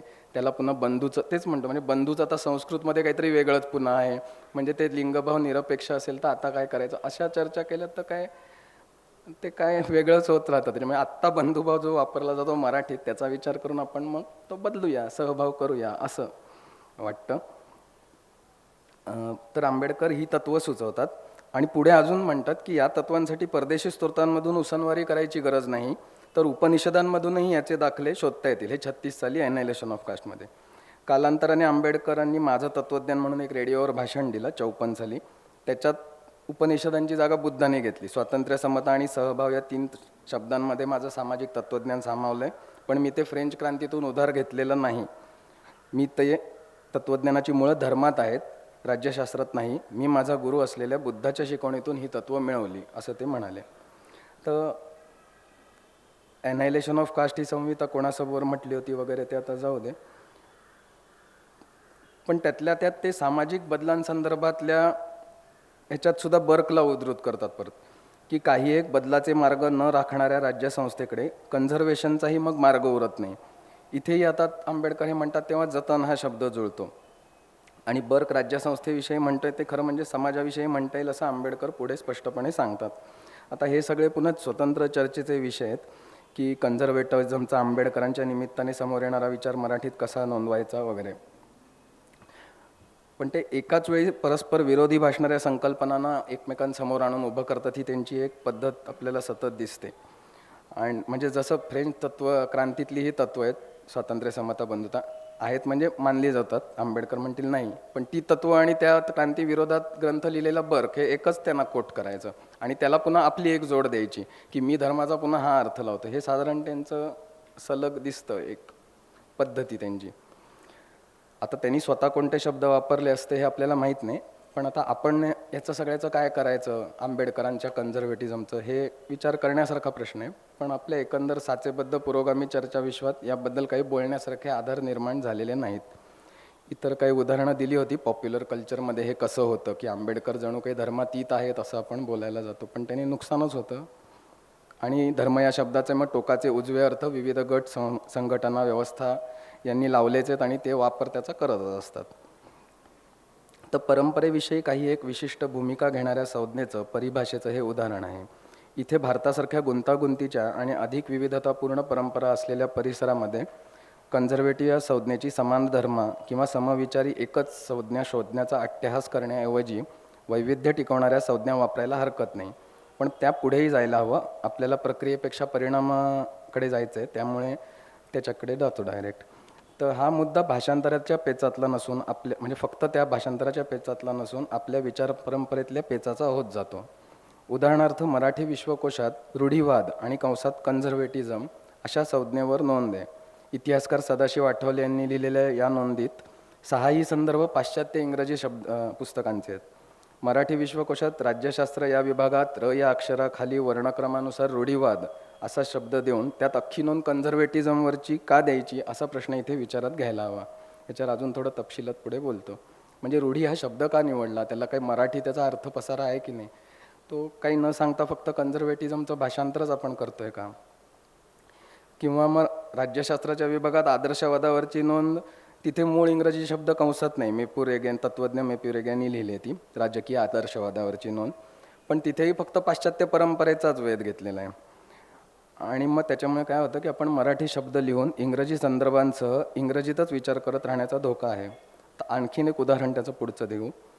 इथे रेग्यांचं उदाहरण थोडं जास्त वेळा घेतलं आहे, कारण त्यांचा एक तर महाराष्ट्रातल्या दलित पॅन्थर राजा ढाळींमुळे, अमित दलवाईंमुळे, मुस्लिम सत्यशोधक आणि हे नवभारत वगैरे शरद पाटील अशा वेगवेगळ्या विचार परंपरांशी संपर्क आला. पाश्चात्य तत्त्वज्ञानाचं शिक्षण होतं, त्याच्यामुळे भाषांतर ते स्वतः करतच होते एका अर्थी. याचं एक केस स्टडी म्हणून आपण पाहू, म्हणजे की विवेकवाद यावरची रेग्यांनी लिहिलेली नोंद पूर्णपणे रॅशनलिझमवरची आहे. त्यांनी त्याचं कारणं दिलेत की आधुनिक पाश्चात्य तत्त्वज्ञानात विवेकवादाची सुस्पष्ट मांडणी पहिल्यांदा झाली वगैरे, आणि त्याची सखोल ओळख करून दिली पाश्चात्य परंपरेची. पण मराठीत त्यांनी वापरलेल्या विवेक या शब्दाला स्वतःची काही परंपरा, काही इतिहास आहे की नाही, की ती नोंद फक्त पाश्चात्य संकल्पना विचाराचं भाषांतर आहे हे बोलायला हवं असं वाटतं. त्यामुळे त्याचं तात्पुरतं एक उदाहरण देऊन सांगतो की आता तुकाराम तात्या पडवळ म्हणून जे सत्यशोधकी परंपरेतले होते, त्यांनी 1860 साली एक हिंदू नावाने लिहून छापलेला जातीभेद विवेकसार अशी संहिता आहे. तर ते आता त्यातल्या विवेक शब्दाचं काय करायचं, इथे तर ते आणखी पुरोगामी जतनवादाशी सुद्धा त्यातलं जोडता येतं. की ते पडवळ लिहितात, आपली सध्याची स्थिती ही आद्यशास्त्र व पुराणं यात वर्णलेल्या स्थितीपासून खूप भिन्न झाली. म्हणजे हा जातीभेद वगैरे आलाय तो आधी नव्हता असा क्लेम करतात ते, की ही भिन्नता काळ महात्म्याप्रमाणे आपोआप घडून आली किंवा कोणी बुद्धिपुरस्सर या देशात चालू केली याचा ते शोध घेतात. मग ते ब्राह्मणांनी ती स्वतः चालू केली वगैरे असं ते त्यांच्या परीने दावा करून त्याच्यासाठी विविध शास्त्रग्रंथातली उद्धृतं पण देतात आणि सांगतात पुढे, ते लक्षात घेण्यासारखं आहे की आमच्या देशबंधूस आम्ही इतकीच विनयाने सूचना करतो की आम्ही आपल्या पुरातन शास्त्राचा अव्हेर करत नाही, परंतु त्यात जी स्वार्थी लोकांकडून अनिष्टकारक मतं मिसळली गेली आहेत त्याचा विचार करून जे सत आढळेल त्याचा स्वीकार करावा आणि असत एकदम टाकून द्यावं. तर आता पुस्तकाच्या नावात विवेक आलं म्हणून ते विवेकवादाची सैद्धांतिक मांडणी आहे पडवळांची असं मी म्हणत नाही. पण पडवळांनी एका अर्थी जातीय रचनेच्या विवेकवादात, जातीय विश्लेषणात विवेकवादाचं उपयोजन केलं असं तरी म्हणता येईल की नाही. ते सत असत असा भेद करतायत. मग विवेकवादाची म्हणजे रॅशनॅलिटीची व्याख्या काय आहे, तर केवळ इंद्रिय अनुभवातून मिळतं ते खरं ज्ञान नाही, त्याला बुद्धीची आणि विवेकशक्तीची चाळणी लावल्यावर सापडतं ते खरं ज्ञान किंवा सत्य आणि असत्य असा भेद करतो आपण. हे रॅशनॅलिटीचा जर सार असेल रेग्यांनीच सांगितलेलं, तर पडवळांनी विवेकसार म्हणून जे काही सांगायचा प्रयत्न केला ते विवेकवादाचं उपयोजन आहे की नाही. मग पारिभाषिक शब्द म्हणून विवेकवादाच्या मराठीमधल्या मांडणीत अशा काही संहितांचा उल्लेख करावा की नाही, करायचा तर तो कसा करायचा याबद्दल चर्चा व्हायला हवी. इथे फक्त पडवळांचा एक दाखला दिला, इतरही दाखले देता येतील. आणि विवेकवादाच्या मराठीमधल्या चर्चेतही युरोपीय प्रबोधन काळात पुढे आलेल्या रॅशनॅलिटीबद्दल बोलायला अर्थात लागेलच. भारताचा वसाहतवादाशी आलेला संपर्क त्याच्याबद्दल बोलायला लागेल. पण आपल्याकडचे जुने स्रोत आपण ढुंढाळायचे की नाही हे विचारात घ्यायला हवं भाषांतरानिमित्त. आणि आपल्याकडचे जुने स्रोत म्हणजे पुन्हा मुख्य प्रवाही हिंदू परंपरेतले नाही, पण ते पण असू शकतील. पण इतर विविध छोट्या मोठ्या परंपरांमधली सूत्र शोधायचा प्रयत्न करणं गरजेचं वाटतं. पण समजा कोणी म्हटलं की रॅशनॅलिटी या पाश्चात्य पारिभाषिक शब्दाला केवळ व्यावहारिक पर्याय म्हणून आम्ही विवेकवाद वापरला, खुद्द त्या शब्दामागच्या अर्थव्यवहाराला भारतात काही परंपराच नाही. म्हणजे रेग्यांनी वगैरे म्हटलेलंच आहे की ते गणितातनं रॅशनॅलिटीची कल्पना घेतली देकार्त वगैरेंनी, त्याला आपल्याकडे परंपरा नाही. हेही समजा मान्य करू, संकल्पनेला परंपरा नाही, पण मग जडवाद म्हणून येणारी मराठी विश्वकोशातली नोंदही जवळपास पूर्णपणे पाश्चात्य परंपरेतल्या मटेरियलिझमवरची का आहे? ती फक्त मटेरियलिझम या संकल्पनेचं भाषांतर करून सांगते की जडवादाविषयी बोलते? ही पुन्हा रेग्यांनीच लिहिले. 2800 शब्दाची नोंद आहे, त्यातले 2300 शब्द पाश्चात्य परंपरेविषयीचे आहेत आणि 500 शब्दांची जोड दिली आहे लक्ष्मण शास्त्री जोशींची की भारतात ते चारवाक बौद्ध संप्रदायात वगैरे आहे. हे का गरजेचं आहे ते पुढे आपण बोलतोच आहे. ह्याच्यात आधुनिक ज्ञानव्यवहारावरचा पाश्चात्य प्रभाव झुगारण्याचा पवित्रा घेत स्वतःचा वेगळा विचार करू नये आणि देशीवादी शेरे मारून स्वतःचा काही ज्ञानव्यवहार उभा करू नये असं म्हणणं नाही. आता त्या दिशेने गेलं तर वाढेल म्हणून मी ते गाळतोय, पण नेमाड्यांचं तरी सांगतोच. आता त्यांनी पहिलं ते मराठीत लिहिलं, पण देशीवादावरचं त्यातल्या त्यात एक अखंड पुस्तक म्हणता येईल असं जे काढलं ते इंग्रजीत त्या शिमल्याच्या संस्थेतनं काढलं. ते नेटिव्हिजम खाली कंसात देशीवाद असं आहे, त्याचं आत्ता भाषांतर आलं. आणि मराठीत मात्र मुलाखती आणि अनौपचारिक भाषणं ओळखी पाळखीचं असं ते एक झालं, म्हणजे त्याला एक अनौपचारिक शेरेबाजीचं रूप येत गेलं. आणि इंग्रजीत आता ते अकॅडमिक ह्याच्यात काय वापरतील ते नेटिव्हिजमचं पुस्तक वापरतातच आहेत म्हणजे. तर हे का होतं हे जरा विचार करायला हवा आपण स्वतः त्याच्यासाठी.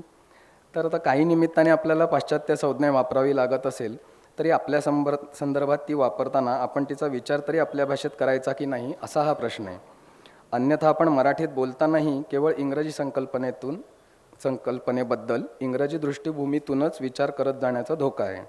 भाषांतराची प्रक्रिया हे दोन्ही परिणाम घडवू शकते असं वाटतं. खुद्द रेग्यांनी विवेकवाद, बुद्धिप्रामाण्यवाद वगैरेवर जे इतर लेखन केलं त्याच्यात थोडीफार आपल्या परिसरात याचा काय अर्थ आहे याची चिकित्सक चर्चा केली. मग त्याच्यात ते लोकहितवादींनी घेतलेल्या विवेकवादाचा शोध वगैरे तपासू पाहतात. ज्योतिराव फुले, बाबासाहेब आंबेडकर यांच्या मांडणीविषयी चिकित्सा करतात. हे सगळं विश्वकोशातल्या नोंदीत शक्य नाही हे बरोबर आहे, पण विटगेन्स्टाईनला कोट करून रेग्यांनीच लिहिलं आहे की आपण ते फिलॉसॉफिकल इन्व्हेस्टिगेशन्स पुस्तकात पाहूच शकतो. तर विटगेन्स्टाईन काय म्हणतो की मानवी व्यवहार हे भाषेच्या द्वारे चाललेले असतात. ह्या व्यवहारात मानवी कृती आणि भाषा यांची गुंफण झालेली असते. ही लक्षात गेलं पाहिजे, कृती आणि भाषा यांची गुंफण झालेली असते. आपण ती गुंफण तोडून फक्त भाषेविषयी बोललो तर गोंधळ होऊ शकतो. शब्दांचे आणि शब्दप्रयोगांचे अर्थ समजून घ्यायचे तर ज्या विशिष्ट व्यवहारात एका किंवा अनेक परस्पर संबंधित व्यवहारात त्यांना स्थान असतं, त्या शब्दप्रयोगांना ते कोणते असतात, त्या व्यवहाराला ते काय योगदान देतात ते शब्द, ह्यावर त्यांचे अर्थ अवलंबून असतात. त्याने ते निर्णित होतात. हा आता रेग्यांची किती भाषा इंग्रजी म्हणजे काही त्याला एक दोन मी घेतली अवतरणं ती वाचणं अवघड होऊ शकतं. म्हणजे ती सहज मराठीत करता येतील शेत खरं म्हणजे, पण आता ते रेग्यांना कोण बोलणार नाही. म्हणजे त्यांनी लोकांच्या चिंध्या केल्या त्या गोष्टीवरनं, ते मर्मभेद पुस्तकात चिंध्या केल्यात त्यांनी 40-40 पानात, पण ते आहे. तर खास करून मानवीय विद्ये शाखेत हा प्रश्न गुंतागुंतीचा ठरतो. कसा ते पण आपण रेग्यांच्या उदाहरणाने पाहू की ते स्वतः विटगेन्स्टाईन, त्यांचे ते विद्यार्थी होते कांतीभाई शहा, त्यांच्याकडे धरून ते आपलं तत्त्वज्ञान घडवलं पाहिजे या दिशेने आले रेगे. ते कसं वाक्य आहे बघा. आता पाश्चात्य तत्त्वज्ञानाच्या केंद्रांमधून जे येतंय त्याच्या सीमेवर सफाई करणं, ती सीमा थोडी विस्तारावी म्हणून होणाऱ्या प्रयत्नात भाग घेणं हे तत्त्वज्ञानात सुशिक्षित असण्याचं लक्षण आहे असं मानता कामा नये.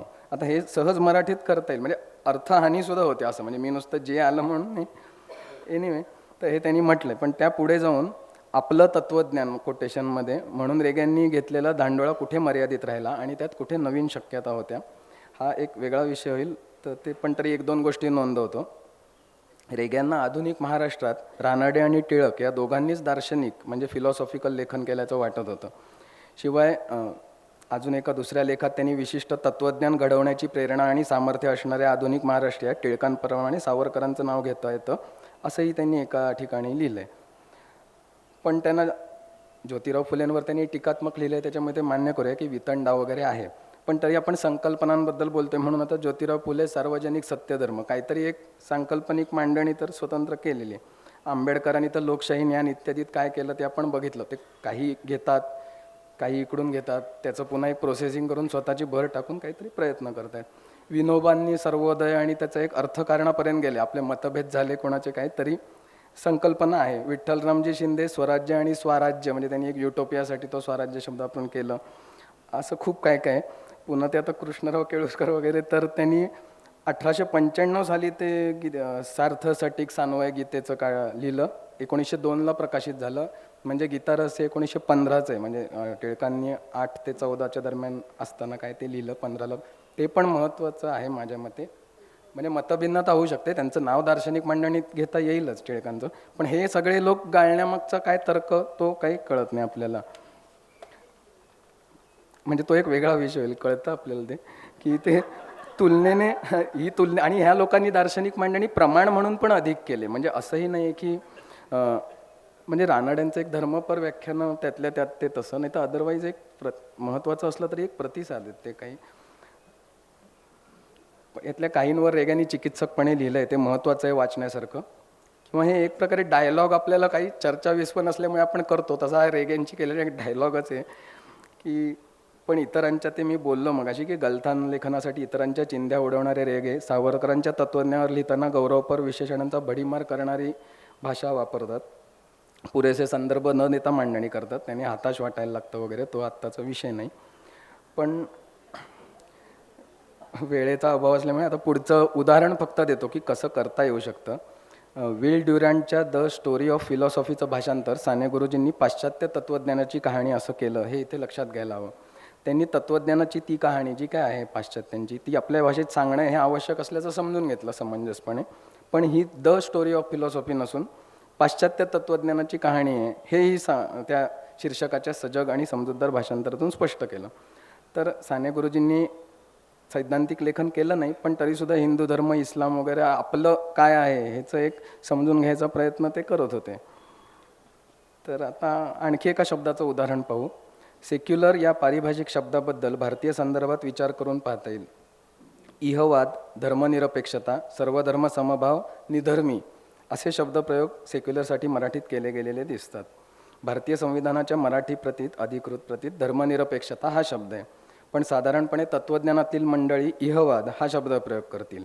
इहवाद आणि सर्वधर्मभाव हे पुन्हा रेग्यांचंच पुस्तकही आहे. तर इथे पण मराठीतून विचार करण्याच्या बाबतीत एक उदाहरण घेऊ. सावरकरांचे विचार साधारणपणे पारलौकिकाला फाटा देणारे म्हणजे इहवादी म्हणजे सेक्युलर ठरतात. पण धर्मनिरपेक्षता किंवा सर्वधर्म समभाव या पारिभाषिक शब्दांची कसोटी लावली तर काय म्हणता येईल, यावर बोलू थोडक्यात. पण हा आपला विषय नाही आहे, तरी ते बोलणं गरजेचं काय ते सांगतो. शेषराव मोऱ्यांचं मत पहा. सावरकरांनी राजकारणात हिंदुत्वाची भूमिका मांडली व परिभाषा वापरली, पण ती धर्माच्या आधारावर भेदभाव करणारी नाही, राजकारणात धर्म आणणारी नव्हती, धर्माच्या आधारावर समाज व राज्य उभं करण्यासाठी नव्हती. तर नेमकं या विरुद्ध होतं.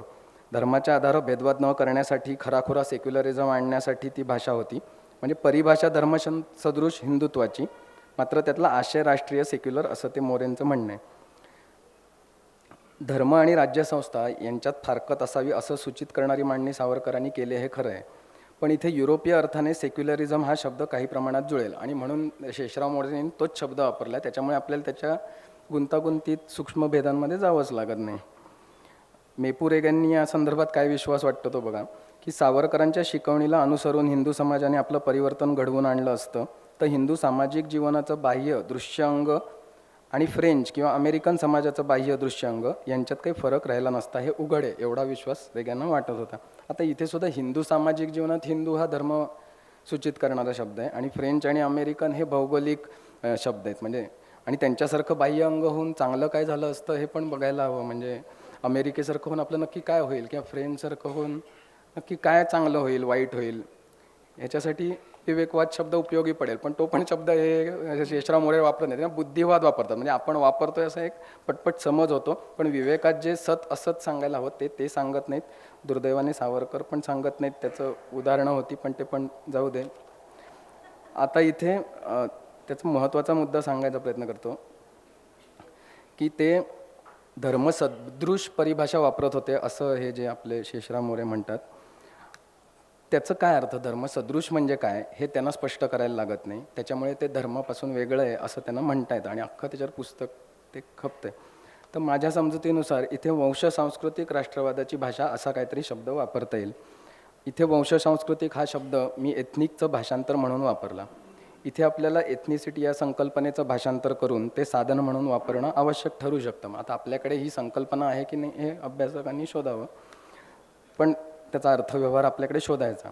पण रेस या वादग्रस्त संकल्पनेसाठी मराठीत वंश हा शब्द वापरला गेला. पण एथनिसिटीपासून ओरिजिनपर्यंत किंवा हेरिडिटरी, लिनिएज, डिसेंट, जिनिओलॉजी अशा अनेक शब्दांच्या मराठीकरणात वंश, वांशिकता असे शब्द वापरले जात आलेले आहेत. तो शब्द वापर आपण सोडून द्यायचा का? तो रेस या अर्थाने नसल्याचा खुलासा काही काळ करत राहावा लागेल. पण इतर अर्थ स्पष्ट करण्यासाठी हा वंश सांस्कृतिकता शब्द वापरता येऊ शकेल कदाचित. इथे देशपांड्यांचा एक दाखला देतो. ते म्हणतात की सावरकरांच्या हिंदू राष्ट्र संकल्पनेत कसलाही धार्मिक अंश नाही. आणि पुढे ते सावरकरांचा राष्ट्रवाद हा सांस्कृतिक कंसात धार्मिक नव्हे हे ते स्पष्ट करतात, राष्ट्रवाद आहे. हे त्यांना असं करता येतं कारण ते त्याचं काही संकल्पना वापरत नाहीत स्वतःची. आणि त्यांनी ते सावरकरांसाठी सुद्धा कन्झर्वेटिव्ह शब्द वापरला आहे, आणि तो इंग्रजी शब्द वापरला आहे. त्यांच्या मते राष्ट्रीय स्वयंसेवक संघाच्या सांस्कृतिक राष्ट्रवादात देशपांड्यांच्या मते धर्म वगळलेला नाही आहे, पण सावरकरांनी मात्र तो वगळला. ह्याचा आधार काय तो माहीत नाही. आता एक सावरकरांचं कोट सांगतो आणि आता संपत आले आपलं. वेदांत तत्त्वज्ञानावरच्या पुस्तकांसंबंधी सांगायचं सावरकर म्हणतात, म्हणजे आपल्या लोकांनी असल्या गोष्टीत लक्ष घालणं हा केवळ अनुचित प्रकार आहे. अमेरिकेला वेदांत तत्त्वज्ञानाची आवश्यकता आहे, इंग्लंडातही तशीच आहे, कारण त्यांनी आपले जीवनक्रम परिणत, ऐश्वर्यसंपन्न आणि पौरुषपूर्ण केला आहे. त्यांचं क्षत्रियत्व संपादून झालं आहे आणि ज्या अवस्थेत गेले तरच ते तत्व, हे बघा, ज्या अवस्थेत सावरकर शुद्धीवादी, काय ते भाषाशुद्धी आले, नाही म्हणजे मी तुम्हाला नाही, हा मुद्दा येतोच ॲक्च्युली, म्हणजे मला ते नाही तुम्ही ते आणि क्लिअर केलं म्हणून मी पण की तुमच्यावर नाही, पण ते तसं येऊ शकतं दुर्दैवाने, म्हणून मला ते क्लिअर करा वाटतं की ते काय म्हणतात बघा, की ज्या अवस्थेत गेले तरच ते तत्त्वज्ञान समजायचं आणि अनुभवायचं सामर्थ्य येतं, त्या ब्राह्मण्याच्या सीमारेषेपर्यंत ते गेले आहेत, हे अमेरिका वगैरे इंग्लंड. हिंदुस्थानचं तसं नाही. आपण आज शूद्रावस्थेत आहोत आणि वेद किंवा वेदांत यांना स्पर्श करायचा आपल्याला अधिकार नाही. बरं, हे असं आलं समोर की शेषराव मोरे काय म्हणतील, हे इतर लोकांना समजावं म्हणून ती परिभाषा फक्त धर्मच, पण भावाला लिहिलेल्या पत्रातलं हे वाक्य आहे, ते भावाला लिहिलेल्या पत्रात काय कारणासाठी. आणि पण ह्याचा अर्थ हे पण आहे की पुरोगामी लोक कसं पटकन आता ह्याच्यातनं ते मनुवादी वगैरे पण सिद्ध होत नाही, प्रत्यक्ष आयुष्यात पण तो काही पाळायचे नाहीत ते काही गोष्टी. पण ही जी भाषा वापरतात, जी एथनिसिटीला ते प्राधान्य देतात, त्याच्यासोबत जी भाषा येते ती किती लोकांना वगळते ह्याच्यावर आपण चर्चा करायला हवी. त्याच्यासाठी आपल्याकडे संकल्पना लागतील. नाहीतर ते सकाळी जे बोलले की व्यक्तीविषयी बोलणं उथळ असतं आणि काय घटितांविषयी बोलणं थोडं बरं आणि संकल्पनांविषयी बोलणं श्रेष्ठ, आपण त्या व्यक्तीविषयी बोलतो, ते माफीचं केलं का वगैरे, ते झालं सॉर्ट आऊट झालेल्या मुद्द्यांवरती परत बोललं जातं. हे जे अधिक थोडंसं धोकादायक पण आहे किंवा त्याच्यावर बोललं जात नाही. म्हणजे ते सावरकर वापरत असलेली परिभाषा, त्यातल्या पूर्वग्रहांविषयीच्या धारणा, या सगळ्याचा विचार केला तर ते धर्म वगळून सांस्कृतिक राष्ट्रवाद मांडत होते असं म्हणता येणार नाही. धर्माची व्याख्या वेगळी, कर्मकांड नाही वगैरे सगळं बरोबर, पण काय आहे मग हे माझ्या कुवतीनुसार मी त्याला एक एथनिक वंश सांस्कृतिक म्हटलं. सांस्कृतिक तर म्हणतातच आहेत लोक. आता हे का गरजेचं आहे की एकीकडे आपल्याकडे सावरकरांच्या विचारांची पाठराखण वाढते वगैरे आणि त्याच्यावरती समर्थन मात्र त्या परिभाषेशिवाय करता येतं, पण टीकासुद्धा त्या परिभाषेशिवाय करता येते असा जो गैरसमज आहे पुरोगामी वर्तुळात, तो दुर्दैवी आहे. आणि अकादमिक अवकाशात याचा अभ्यास होत नाही असं नाही. म्हणजे मी आत्ता 2 PhD यांना माहीत असणार आपण की आधुनिकतेला सामोरा जाणारा हिंदू समाज म्हणून ते या दृष्टीने काही मांडणी करतात, हा सगळा तपशील जमवतात, पण ते इंग्रजीत लिहितात. Columbia university, Oxford university. आता त्याच्यामुळे त्यांना हे संकल्पनेचे पेच येतीलच असं नाही, प्रत्येक यायला हरकत नाही खरं, पण मी जे वाचलं त्याच्यात तर लेटेस्ट आत्तापर्यंत सुद्धा ते दिसत नाही. पण मराठीत आपल्याला ते लक्षात घ्यायला हवं, कारण आपल्या प्रत्यक्ष जगण्याशी हे संबंधित आहे. आता हे परत आंबेडकर वगैरेंशी जोडता येईल की ते धर्माची व्याख्या करताना काय करतात इत्यादी दिशेने ते जायला हवं. हे नाही गेलं तरी आपलं अकॅडमिक करिअर होऊ शकतं, कारण तो अकॅडमिक इंडस्ट्रीचा प्रश्न आहे. ते पण एक वेगळा विषय, पण तो आता बोलायला नको. म्हणजे ते परिभाषा हे त्यांचं एक उत्पादन असतं, म्हणजे गरज आहे की नाही माहीत नाही, पण एक उत्पादन म्हणून पण ते होऊ शकतं. त्याची पण दाखले वेगळे, पण आता ते आत्ता नको. एक शेवटचं फक्त थोडं अर्पण पत्रिके टाईप आहे म्हणून वाचतो. अलीकडेच ज्यांचं जन्मशताब्दी वर्ष झालं त्या शरद पाटलांनी परिभाषेच्या बाबतीत केलेल्या काही कल्पक प्रयोगांबद्दल बोलता येईल. त्यांचे हे दोष आहेत आणि इतिहासकारांना म्हणजे ते न पटणं स्वाभाविक आहे, म्हणजे त्यांचं काही मांडणी वगैरे त्याच्यावर वेगळं बोलता येईल. पण महत्त्व का आहे ते सांगतो की त्यांनी एक तर ही पाश्चात्य मानली जाणारी परिभाषा ते स्वीकारतात मोकळेपणाने आणि योग्य वाटेल तिथे स्वतःच्या परिसरातली परिभाषा उभी करतात. म्हणजे न्यूनगंड किंवा अनुकरण यापेक्षा स्वतंत्र वाट शोधू पाहतात. त्यांनी स्वतःची बरीचशी पुस्तकं मराठीत आणि इंग्रजीत लिहिली. इतिहासकारांचे आक्षेप काही रास्तच आहेत अर्थात, ते गैर पण नाही. इतरही बऱ्याच मर्यादा नोंदवता येतील, खूप ठिकाणी मतभेदही नोंदवता येतील, पण त्यांनी परिभाषेशी केलेली व्यापक आणि कल्पक झटापट काही एक चर्चेला आधार देणारी आहे. आपल्याकडे याच्याविषयीचं काहीच चर्चा विश्व दुर्दैवाने नाही, पण या मराठीत काही अशा ह्या खुंट्या सापडतात. म्हणून एक ती रेगेंची खुंटी धरली, पाटलांची देऊन अजून बोलता येईल किंवा आंबेडकरांची देऊन अजून बोलता येईल असं. पण सध्या आपलं मला वाटतं थांबलेलं बरोबर राहील. तर धन्यवाद ऐकल्याबद्दल.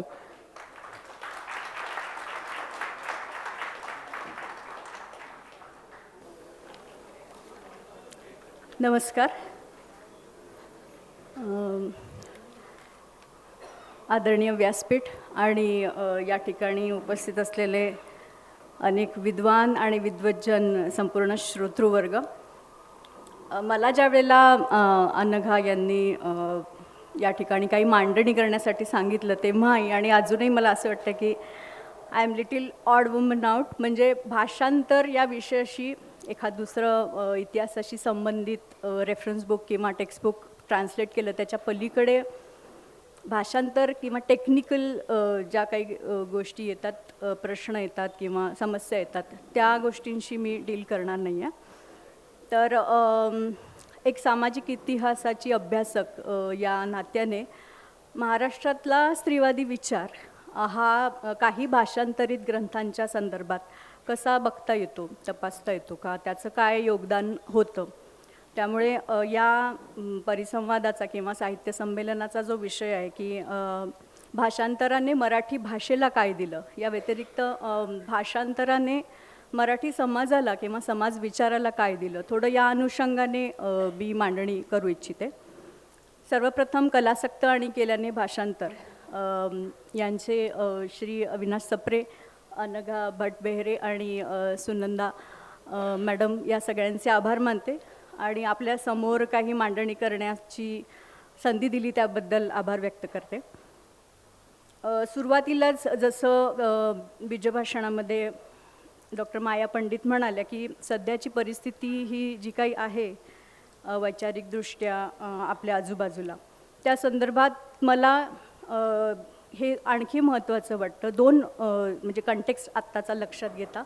एक म्हणजे आत्ता हे 2025 हे वर्ष स्त्रीवादी एकूण स्त्रीमुक्ती चळवळीच्या दृष्टीने खूप महत्त्वाचं वर्ष आहे, एक मोठा टप्पा आहे. कारण 1975 हे आंतरराष्ट्रीय स्त्री वर्ष म्हणून साजरं झालं आणि त्या टप्प्याला आणि भारतात आणि महाराष्ट्रात जी स्त्रीमुक्ती चळवळ झाली त्याला 50 वर्ष पूर्ण झाली. त्याची एक मोठी परिषद नुकतीच मुंबईमध्ये झाली. तर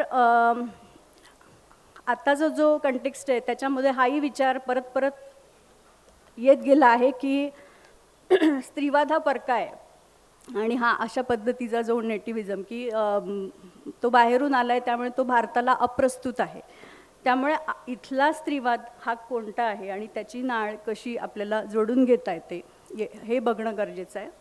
दुसरं, इथलं एकूण जे म्हणजे आपण मगाशी काळाची पण जी कल्पना मांडली गेली की कालचक्र, तर आपल्या इथे ज्यावेळेला इतिहासाची एक शास्त्रशुद्ध मांडणी व्हायला सुरुवात झाली 19व्या शतकामध्ये, तेव्हा ही काळाची चक्राकार कल्पना नाकारून एक एकरेषीय कल्पना आणि इतिहासाकडे एक मुक्तीकडे होत असलेला प्रवास असं म्हणून बघायला लागलो आपण. आणि 19वे शतक हा जो त्या दृष्टीने खूप महत्त्वाचा टप्पा होता, त्यावेळेला जी प्रबोधनाची चळवळ झाली आणि ज्याला आपण श्रद्धेचे युग इथून विवेकाचे युग इकडे जे स्थित्यंतर झालं, तर आज परत एकदा आपण एक युटर्न घेऊन तिकडे जातोय का आणि एक प्रकारची धर्मांधता वाढवली जाते खूप मोठ्या प्रमाणावर, त्या दृष्टीने पण आणि इतिहासाचा विपर्यास जो होतोय त्या दृष्टीने पण या सगळ्या गोष्टी या दोन कंटेक्स्टमध्ये मला वाटतं हे खूप महत्त्वाचं आहे. आणि भाषांतराकडे मी म्हणजे भाषांतरित जे काही टेक्स्ट 2-3 ज्यांचा विचार करणार आहे त्याच्याकडे असं बघते की जसं माया मॅडम म्हणाले की भाषांतरित टेक्स्ट इथे जी आली स्त्रीवादी विचाराच्या संदर्भातली, त्यांनी इथे म्हणजे त्याचं आपल्याला एकाच एक असं की हे भाषांतरित टेक्स्ट आलं आणि त्याचा लगेचच कसा परिणाम झाला अशा पद्धतीने ते बघता येणार नाही. तर त्या काळातलं बदलतं वास्तव, भौतिक वास्तव, येणारी नवी वासाहतिक अर्थव्यवस्था आणि त्याच्या अनुषंगाने आलेली भांडवली अर्थव्यवस्था आणि मग इथे जे नवं समाजकारण साकारलं त्याचा एक भाग म्हणून आपण त्याच्याकडे, त्या टेक्स्टकडे बघितलं पाहिजे. आणि म्हणून आज जे IKS आणि आमच्या इथे पुष्पक विमानही होतं, आमच्याकडे सगळंच होतं, अशा पद्धतीच्या ज्या सगळ्या धारणा येतात त्या याच्यात कुठेतरी ब्रिटिश काळाकडे पण आपण इतक्या काही वर्षांनंतर पुन्हा एकदा नेमकं त्याचं एक पुनर्मूल्यांकन होण्याचं गरज आहे की काय वाईट होतं, काय चांगलं होतं, जे आजही आपण काय इनहेरिट केलं. त्या दृष्टीने मला हे 2-3 टेक्स्ट महत्त्वाचे वाटतात, ज्याच्याविषयी मी बोलणार आहे. तर हे जे 19व्या शतक आलं आणि ज्याच्यानंतर इथे आधुनिकता साकारली आणि स्वातंत्र्य, समता आणि बंधुता, विवेकनिष्ठा या मूल्यांवर आधारित एक नवसमाज निर्मितीची जी प्रक्रिया सुरू झाली की ज्याचा प्रामुख्याने इथला नव्याने उदयाला आलेला मध्यमवर्ग हा त्याचा वाहक होता. तर त्या संदर्भामध्ये जॉन स्टुअर्ट मिल याचं सब्जेक्शन ऑफ विमेन हे जे पुस्तक आहे त्याचं गोविंद कानेटकर यांनी 1902 मराठीत स्त्रियांची परवशता या नावाने भाषांतर केलं. आणि उदारमतवादी स्त्रीवादातलं, म्हणजे आपण जेव्हा स्त्रीवाद म्हणतो तेव्हा मी असं गृहीत धरते, म्हणजे इथे सगळा वेलरेड आणि सुजाण सगळं वाचक श्रोतृवर्ग आहे. तर स्त्रीवादातले जे वेगवेगळे प्रवाहात आहेत त्यातला हा आरंभबिंदू उदारमतवादी स्त्रीवाद. तर हा जो ग्रंथ आला जो 1902 आला, पण त्याचं जो इंग्रजीत म्हणजे जॉन स्टुअर्ट मिल यांनी 1869 साली तो लिहिला आणि पुस्तक रूपाने जरी तो 1902 आला तरी त्याच्या कितीतरी वर्ष आधी गोविंद कानिटकरांनी हा मनोरंजन आणि निबंध चंद्रिका ही जी त्या काळातली मासिकं होती त्यामध्ये तो लेखरूपाने ते मांडत होते. आणि मग काही वर्षांनी त्यांनी स्वतंत्र रूपाने पुस्तक रूपाने तो आणला. ज्यावेळेला त्यांनी पुस्तक रूपाने हा आणला तर त्यांची कन्या जिचं नुकतंच निधन झालं होतं काही वर्षांआधी, तर कैलासवरची सौभाग्यवती कृष्णाबाई हिला तो त्यांनी अर्पण केलेला आहे. आणि असंही त्याच्यामध्ये ते असं म्हणतात, म्हणजे मगाशी 2 गोष्टींचा उल्लेख करते मी की कुठलंही टेक्स्ट का घ्यायचं भाषांतरासाठी, तर याचा काय विचार कानिटकरांनी केला होता. तर ते त्या निधनामुळे म्हणजे तिच्या अकाली निधनामुळे दुःखी कष्टी झालेल्या गोविंदरावांना कुठेतरी मनाला थोडं तरी समाधान मिळेल अशी भावना त्यांनी त्या ठिकाणी व्यक्त केली आहे. पण हे वैयक्तिक गोष्ट आपण बाजूला ठेवू शकतो. मुळात गोविंद कानिटकर हे ब्रिटनमध्ये जाऊन उच्च शिक्षण त्यांनी घेतलेलं होतं आणि आपल्याला सगळ्यांना काशीबाई कानिटकरही माहिती असतात, त्यांचं आत्मचरित्रही नंतर आलं सरोजिनी वैद्यांनी संपादित केलेलं. तर त्या काळातला एकूण जो सगळा मध्यमवर्ग होता आणि ज्याला मी थोडं ब्राऊन मॅन्स बर्डन म्हणजे व्हाईट मॅन्स बर्डनच्या अगेन्स्ट इथला जो एतद्देशीय किंवा भारतीय पुरुष होते त्यांना कुठेतरी हे आपल्यावरचं ओझं वाटलं की इथे स्त्रियांची जी वाईट परिस्थिती आहे त्याला आपण जबाबदार आहोत आणि आपणच त्याच्यासाठी काहीतरी केलं पाहिजे. आणि त्यातनं ही सगळी जी चळवळ उभी राहिली त्याच्या मागे कुठेतरी हा विचार आणि म्हणजे जरी हा भाषांतरित ग्रंथ हा 20व्या शतकाच्या सुरुवातीला आलेला असला तरी हा जवळपास सगळ्या आपल्या जे सुधारक आहे त्यांनी वाचलेला होता आणि त्या अर्थाने तो विचार त्यांनी आत्मसात केला होता. या ग्रंथासंदर्भात आणखी 1-2 गोष्टी की याच्यामध्ये जी दीर्घ प्रस्तावना गोविंदरावांनी लिहिली आहे त्याच्यामध्ये त्यांनी ॲनी बेझंट यांचे काही विचार व्यक्त केलेले आहेत. तर त्या विचारांविषयी मी नंतर थोडं बोलते, पण फक्त त्याचं सुतोवाच केलं. आणि याच्यासाठी त्यांना हना आपटे यांनी जे लेखक होते त्याकडले कादंबरीकार यांनी खूप मित्र या उत्साहपूर्वक सहाय्य केलं असं त्यांचं ऋण त्यांनी याच्याविषयी व्यक्त केलेलं आहे. आता एकूण 19व्या शतकाचा जो सगळा स्त्री सुधारणावाद आपण बघितला तर त्याच्यामध्ये आपल्या सगळ्यांना म्हणजे काही नावं तुम्हाला माहिती आहे पण तपशिलांच्यासाठी त्याची पुनरुक्ती होईल की महात्मा फुले, गोपाळ गणेश आगरकर, हना आपटे, महर्षी कर्वे, खूप मोठी सूची. या सगळ्यांनी या पुस्तकातनं उदारमतवादी हा जो स्त्रीवाद आहे तो आत्मसात केलेला होता. मुळात ज्या वेळेला जॉन स्टुअर्ट मिलने हे पुस्तक लिहिलं त्यावेळेची ब्रिटनमधली सामाजिक परिस्थिती की आपल्याला हे पण माहिती की उदारमतवाद लिबरलिझम जो आला ज्याच्यामध्ये man is a rational being हा अतिशय महत्त्वाचा गाभ्याचा मुद्दा होता. पण प्रत्यक्षात जी वर्गीय व्यवस्था आली त्यातनं स्त्री ही गृहिणी आणि पुरुष हा कमावता म्हणजे ब्रेडविनर अशा अर्थाने ते समाजाचं खाजगी आणि सार्वजनिक असं जे विभाजन झालं आणि त्याच्यात स्त्री जरी शिकली तरी शेवटी ती एक माता आणि गृहिणी होईल इथपर्यंतच तिचं कार्यक्षेत्र हे सीमित झालं. कुठेतरी सोन्याच्या पिंजऱ्यातली पर्टिक्युलरली मध्यमवर्गीय स्त्रियांच्या बाबतीतलं हे. तर जॉन स्टुअर्ट मिलने ज्या वेळेला हा ग्रंथ लिहिला त्यावेळेला त्याने इथे कुठेतरी हा छेद दिला या विचाराला आणि स्त्रीमुक्तीचा विचार या ग्रंथातनं मांडला. आणि त्याचे 2-4 मुद्दे मी मांडते आणि मग नंतर महाराष्ट्रातल्या स्त्रीवादी विचाराकडे येते की कुटुंबांतर्गत हिंसा जी होते ती रोखण्यास इथला कायदाही अपुरा पडतो याच्याविषयी त्याने यामध्ये मांडलेलं आहे. किंवा इथली विवाह संस्था हीच कशी गुलामगिरीचं रूप आहे अशी पण या ठिकाणी त्याने वक्तव्य केलं आहे किंवा मांडणी केलेली आहे. स्त्रीत्वाच्या आणि पुरुषत्वाच्या ज्या साचेबंद स्त्री प्रतिमा त्या काळात व्हिक्टोरिया काळात ब्रिटनमध्ये निर्माण झाले आहे त्याच्याविषयी तो बोलतो. तर स्त्रियांनासुद्धा शिक्षणाचा अधिकार असला पाहिजे आणि त्यांनासुद्धा सार्वजनिक क्षेत्रात पुरुषाच्या बरोबरीने संधी मिळाल्या पाहिजे आणि आणखी पुढचं म्हणजे मतदानाचा अधिकार असला पाहिजे. कुटुंब नियोजनाच्या संदर्भातले काही पत्रकं वाटल्याबद्दल त्याला तुरुंगातसुद्धा जायला लागलं होतं. तर हे सगळं वास्तव आपल्याला आणि या पुस्तकातले हे महत्त्वाचे काही मुद्दे आहेत. आता ज्यावेळेला आपण याने मराठी समाजाला काय दिलं हा विचार व्यक्त करतो तेव्हा ते असं जसंच्या तसं येत नाही. तर इथला उदारमतवादी स्त्रीवाद हा जॉन स्टुअर्ट मिलने जी मांडणी केली त्याच्याही मांडणीच्या थोडा आणखी कसा पुढे गेलेला आपल्याला दिसतो. मी 2-3 गोष्टी मांडू इच्छिते. एक तर मगाशी जो उल्लेख मी केला की कानिटकरांनी जो ग्रंथ भाषांतरित केला हा आणि ॲनी बेझंट यांचे जे काही विचार त्यांनी व्यक्त केले वेगवेगळ्या भाषणामध्ये आलेले.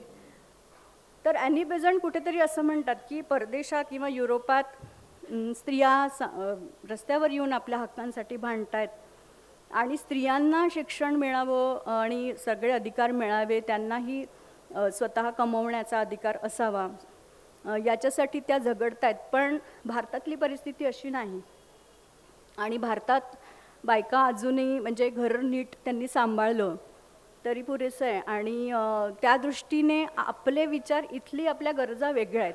आणि हे कानिटकरांना का इतकं उद्धृत करावं असं वाटतं कुठेतरी ही मर्यादा वाटते मला त्यांच्या विचारांची. पण आपण प्रत्यक्ष जिथे ज्या सुधारकांनी या बरहुकूम आपला स्त्रीवादी उदारमतवादी विचार पुढे नेला त्यामध्ये आपल्याला गोपाळ गणेश आगरकर आणि फुले हे प्रामुख्याने मी सांगू इच्छिते. कारण बाकी तर खूप जण आहेतच ज्यांनी अगदी म्हणजे बाळशास्त्री जांभेकर लोकहितवादी, विष्णुशास्त्री पंडित, खूप बरीच नावं आहे, पंडिता रमाबाई, ताराबाई शिंदे, हे सगळे लिहून किंवा प्रत्यक्ष संस्था उभारून विधवा विवाह चळवळी, महादेव गोविंद रानडे, सावित्रीबाई फुले, महात्मा फुले सगळेच आहेत. पण एकतर स्त्रियांना आणि पुरुषांना एकच शिक्षण असावं आणि सहशिक्षण असावं हा विचार आगरकर मांडतात. म्हणजे कुठेतरी हा खूप प्रागतिक विचार आगरकरांनी मांडला आहे. आणि आगरकर आणखी आपल्या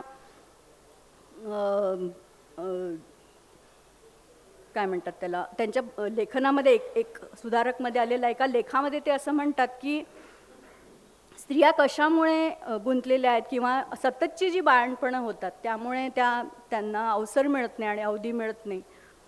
तर ही जी टांगसाळ बंद झाली असं काहीतरी निघालं तर त्याने स्त्रिया मुक्त होतील.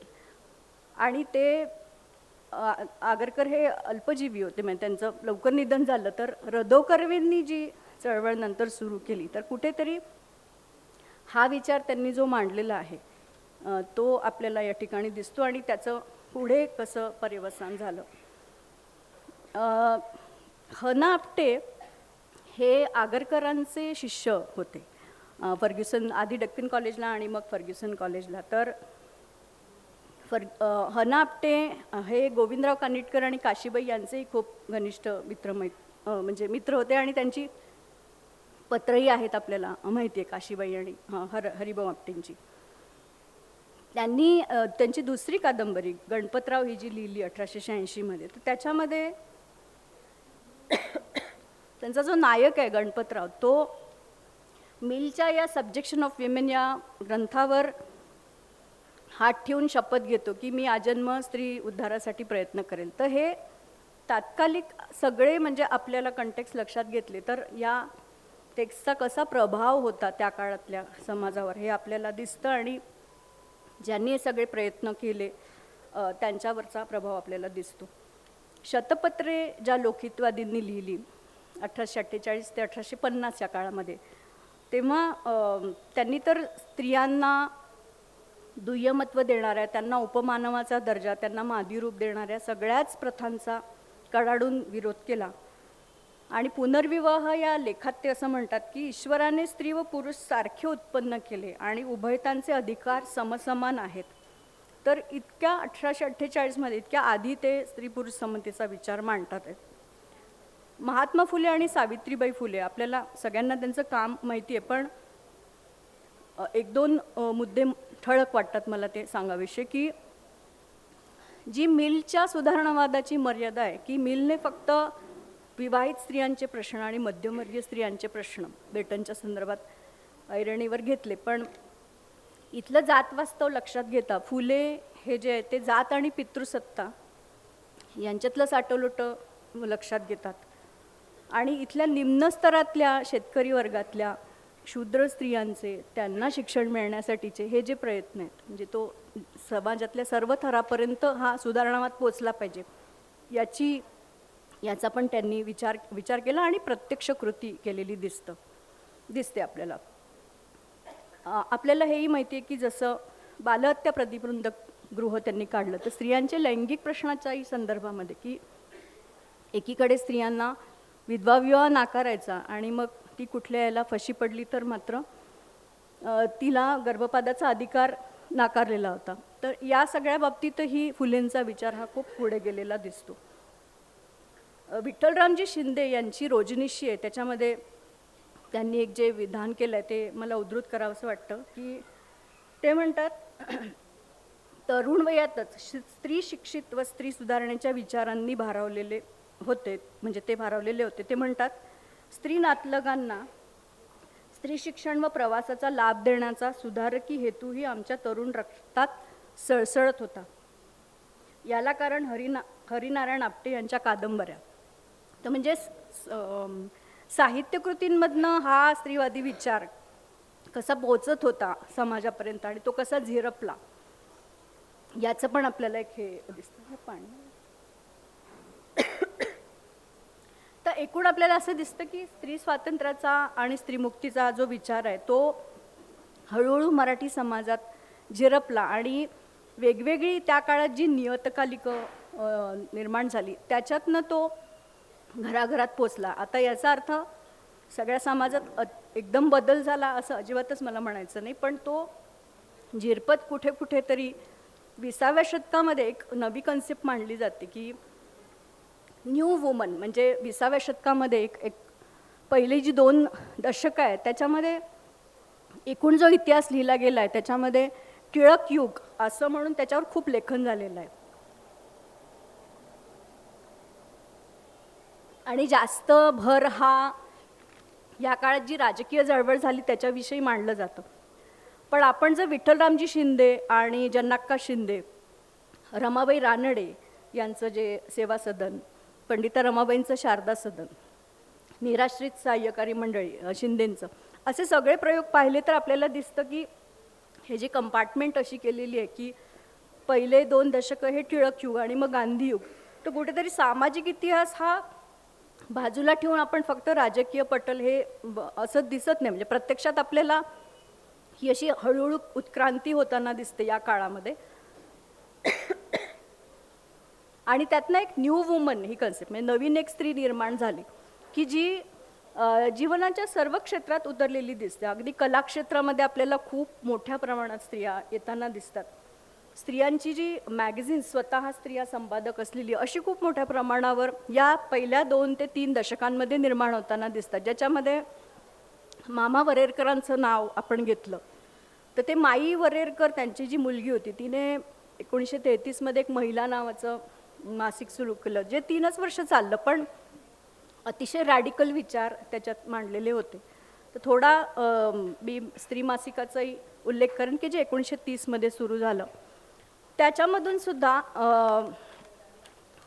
आणखी 2 टेक्स्ट जे मला महत्त्वाचे वाटतात की रसेल नीती हे जे आलं, जे मॅरेज अँड मॉरल्स या बर्ट्रांड रसेल याच्या 1929 मध्ये आलं हे पुस्तक, रसेल नीती नावाचं, की ज्याच्यामध्ये एकूणच हा काळ आपण जर मराठी वाङ्मयाच्या इतिहासाचे खंड पाहिले तर न्यू मोरॅलिटी, नवमतवाद या अर्थाने ते येतात. तर या काळामध्ये विवाहविषयक इतकी चर्चा महाराष्ट्रात घडत होती की एकूण हिंदू स्त्रियांच्या संदर्भामध्ये की त्यांना प्रॉपर्टीचे कुठलेही अधिकार नव्हते किंवा बहुपत्नीकत्वाची चाल होती, बरेच आहेत, मतदानाचा अधिकार नव्हता, तर या मगाशी सांगितलं तसं गर्भपाताचा अधिकार नव्हता.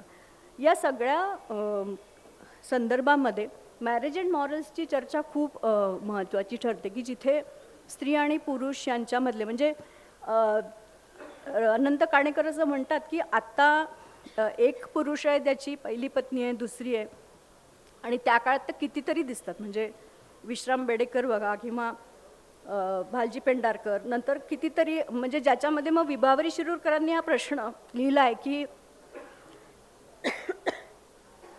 अनेकांचे हे जे दुसरे विवाह होतात आहे तर त्या बायकांनी काय करायचं, आणि मग हिंदोळ्यावर ही कादंबरी सुद्धा येते. तर या सगळ्याची संगती आपण लावली तर हे जे भाषांतरित टेक्स्ट आहे ते एका अंगाने त्या काळामधलं समाजवास्तव जे नव्याने उदयाला येत होतं, प्रौढ स्त्रियांचे प्रश्न जे निर्माणत होते, तर या ग्रंथांच्या रूपाने त्याची चर्चा आणि घुसळण खूप झाली. आणि तिसरं एक टेक्स्ट मला या काळातलं महत्त्वाचं वाटतं ते म्हणजे वाका किर्लोस्कर, म्हणजे शंवा किर्लोस्करांचे वडील, यांनी विवाह संस्थेचा इतिहास हे 1937 एक ग्रंथ हा लिहिला. आणि ही फ्रेडरिक एंगल्स याचं जे the origin of the state private property and त्याचं ते भाषांतर होतं, जे 1937 स्त्री मासिकामध्ये ते आलं. आणि मार्क्सवादी स्त्रीवादातलं आपल्याला माहिती आहे की हे खूप महत्त्वाचं टेक्स्ट मांडलं जातं की ज्याच्यामध्ये स्त्रिया या ज्या दुय्यम आहेत या आधीपासून नव्हत्या, म्हणजे not from the dawn of history, पण ऐतिहासिक कालक्रमात त्या ज्या वेळेला दुसरी स्टेज म्हणजे जेव्हा फूड गॅदरिंग स्टेज किंवा अन्न गोळा करणे आपण म्हणतो, तेव्हा स्त्री आणि पुरुष हे समसमान होते, कारण स्त्रिया या उत्पादन व्यवस्थेत तेवढ्याच सक्रिय सहभागी होत्या. पण तिथून शेतीचं अर्थकारण हे जे स्थित्यंतर झालं तिथपासून हा बदल होताना दिसतो, अशी सगळी मांडणी एंगल्सने केलेली आहे. आणि त्याचं खूप मराठीकरण की भारतीय संदर्भातले दाखले देत, वैदिक काळाचे काही दाखले देत वाका किर्लोस्करांनी 1937 ही लेखमाला लिहिली स्त्रीमध्ये.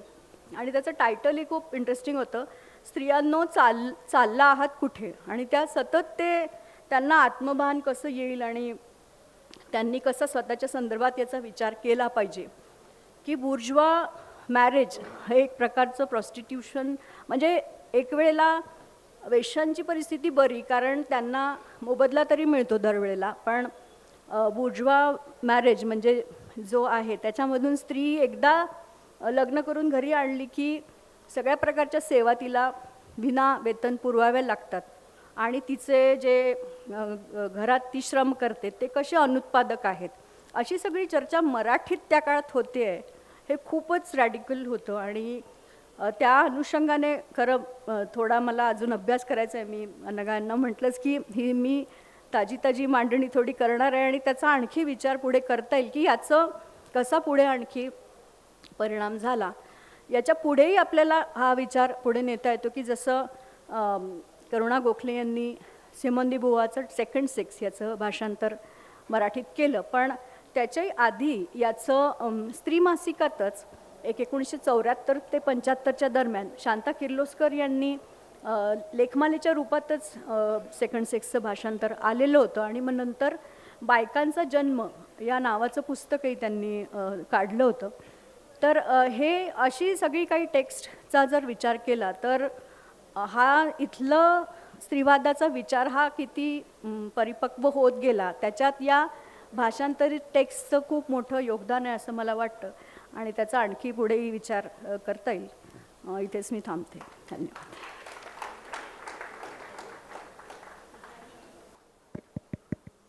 तिघाही वक्त्यांना मनपूर्वक धन्यवाद. इथे कोणतेही प्रश्न आलेले नाहीत. त्याचा अर्थ मी असा घेते की सगळ्या गोष्टी 100% समजल्या आहेत किंवा अजिबातच समजल्या नाही आहेत किंवा मान्य नाही आहेत. पण मी एक भरतवाक्य समारोपाचं एवढंच म्हणीन की म्हणजे मला अवधूतनी असं त्याला करुणा जे म्हणते त्याचा राग जरी आला तरी एक खूप महत्त्वाचा मुद्दा ह्याच्यामध्ये आहे आणि जो तिघांच्या ह्याच्यामध्ये अंडरलाईंग आहे तो म्हणजे भाषेचं जे कॉग्निटिव्ह किंवा बोधनाचं जे कार्य असतं आणि ज्या वेळेला तुम्ही विचारव्यूह रचता त्यावेळेला जर वाक्यरचनेचा विचार तुमच्या डोक्यात नसेल तर एका वैचारिक गोंधळाशिवाय काहीही उत्पन्न होत नाही. आणि ह्याचे दाखलेच अवधूत मला वाटतं तू दिलेस की वैचारिक गोंधळ कुठे कुठे निर्माण होऊ शकतो. आजच्या तिघाही वक्त्यांना अतिशय मनापासून धन्यवाद. खूप पुढच्या दिशा आपल्याला देणारी ही भाषणं आहेत. आपण थोडेसे वेळेच्या मागे आहोत. चहाची सोय मागे आहे. सर्वांनी जरूर चहाचा आस्वाद घ्यावा. आणि पुढची सूत्र आता मी अक्षय शिंपी ह्यांच्या हातात देते. अक्षय शिंपींना मी बोलावते.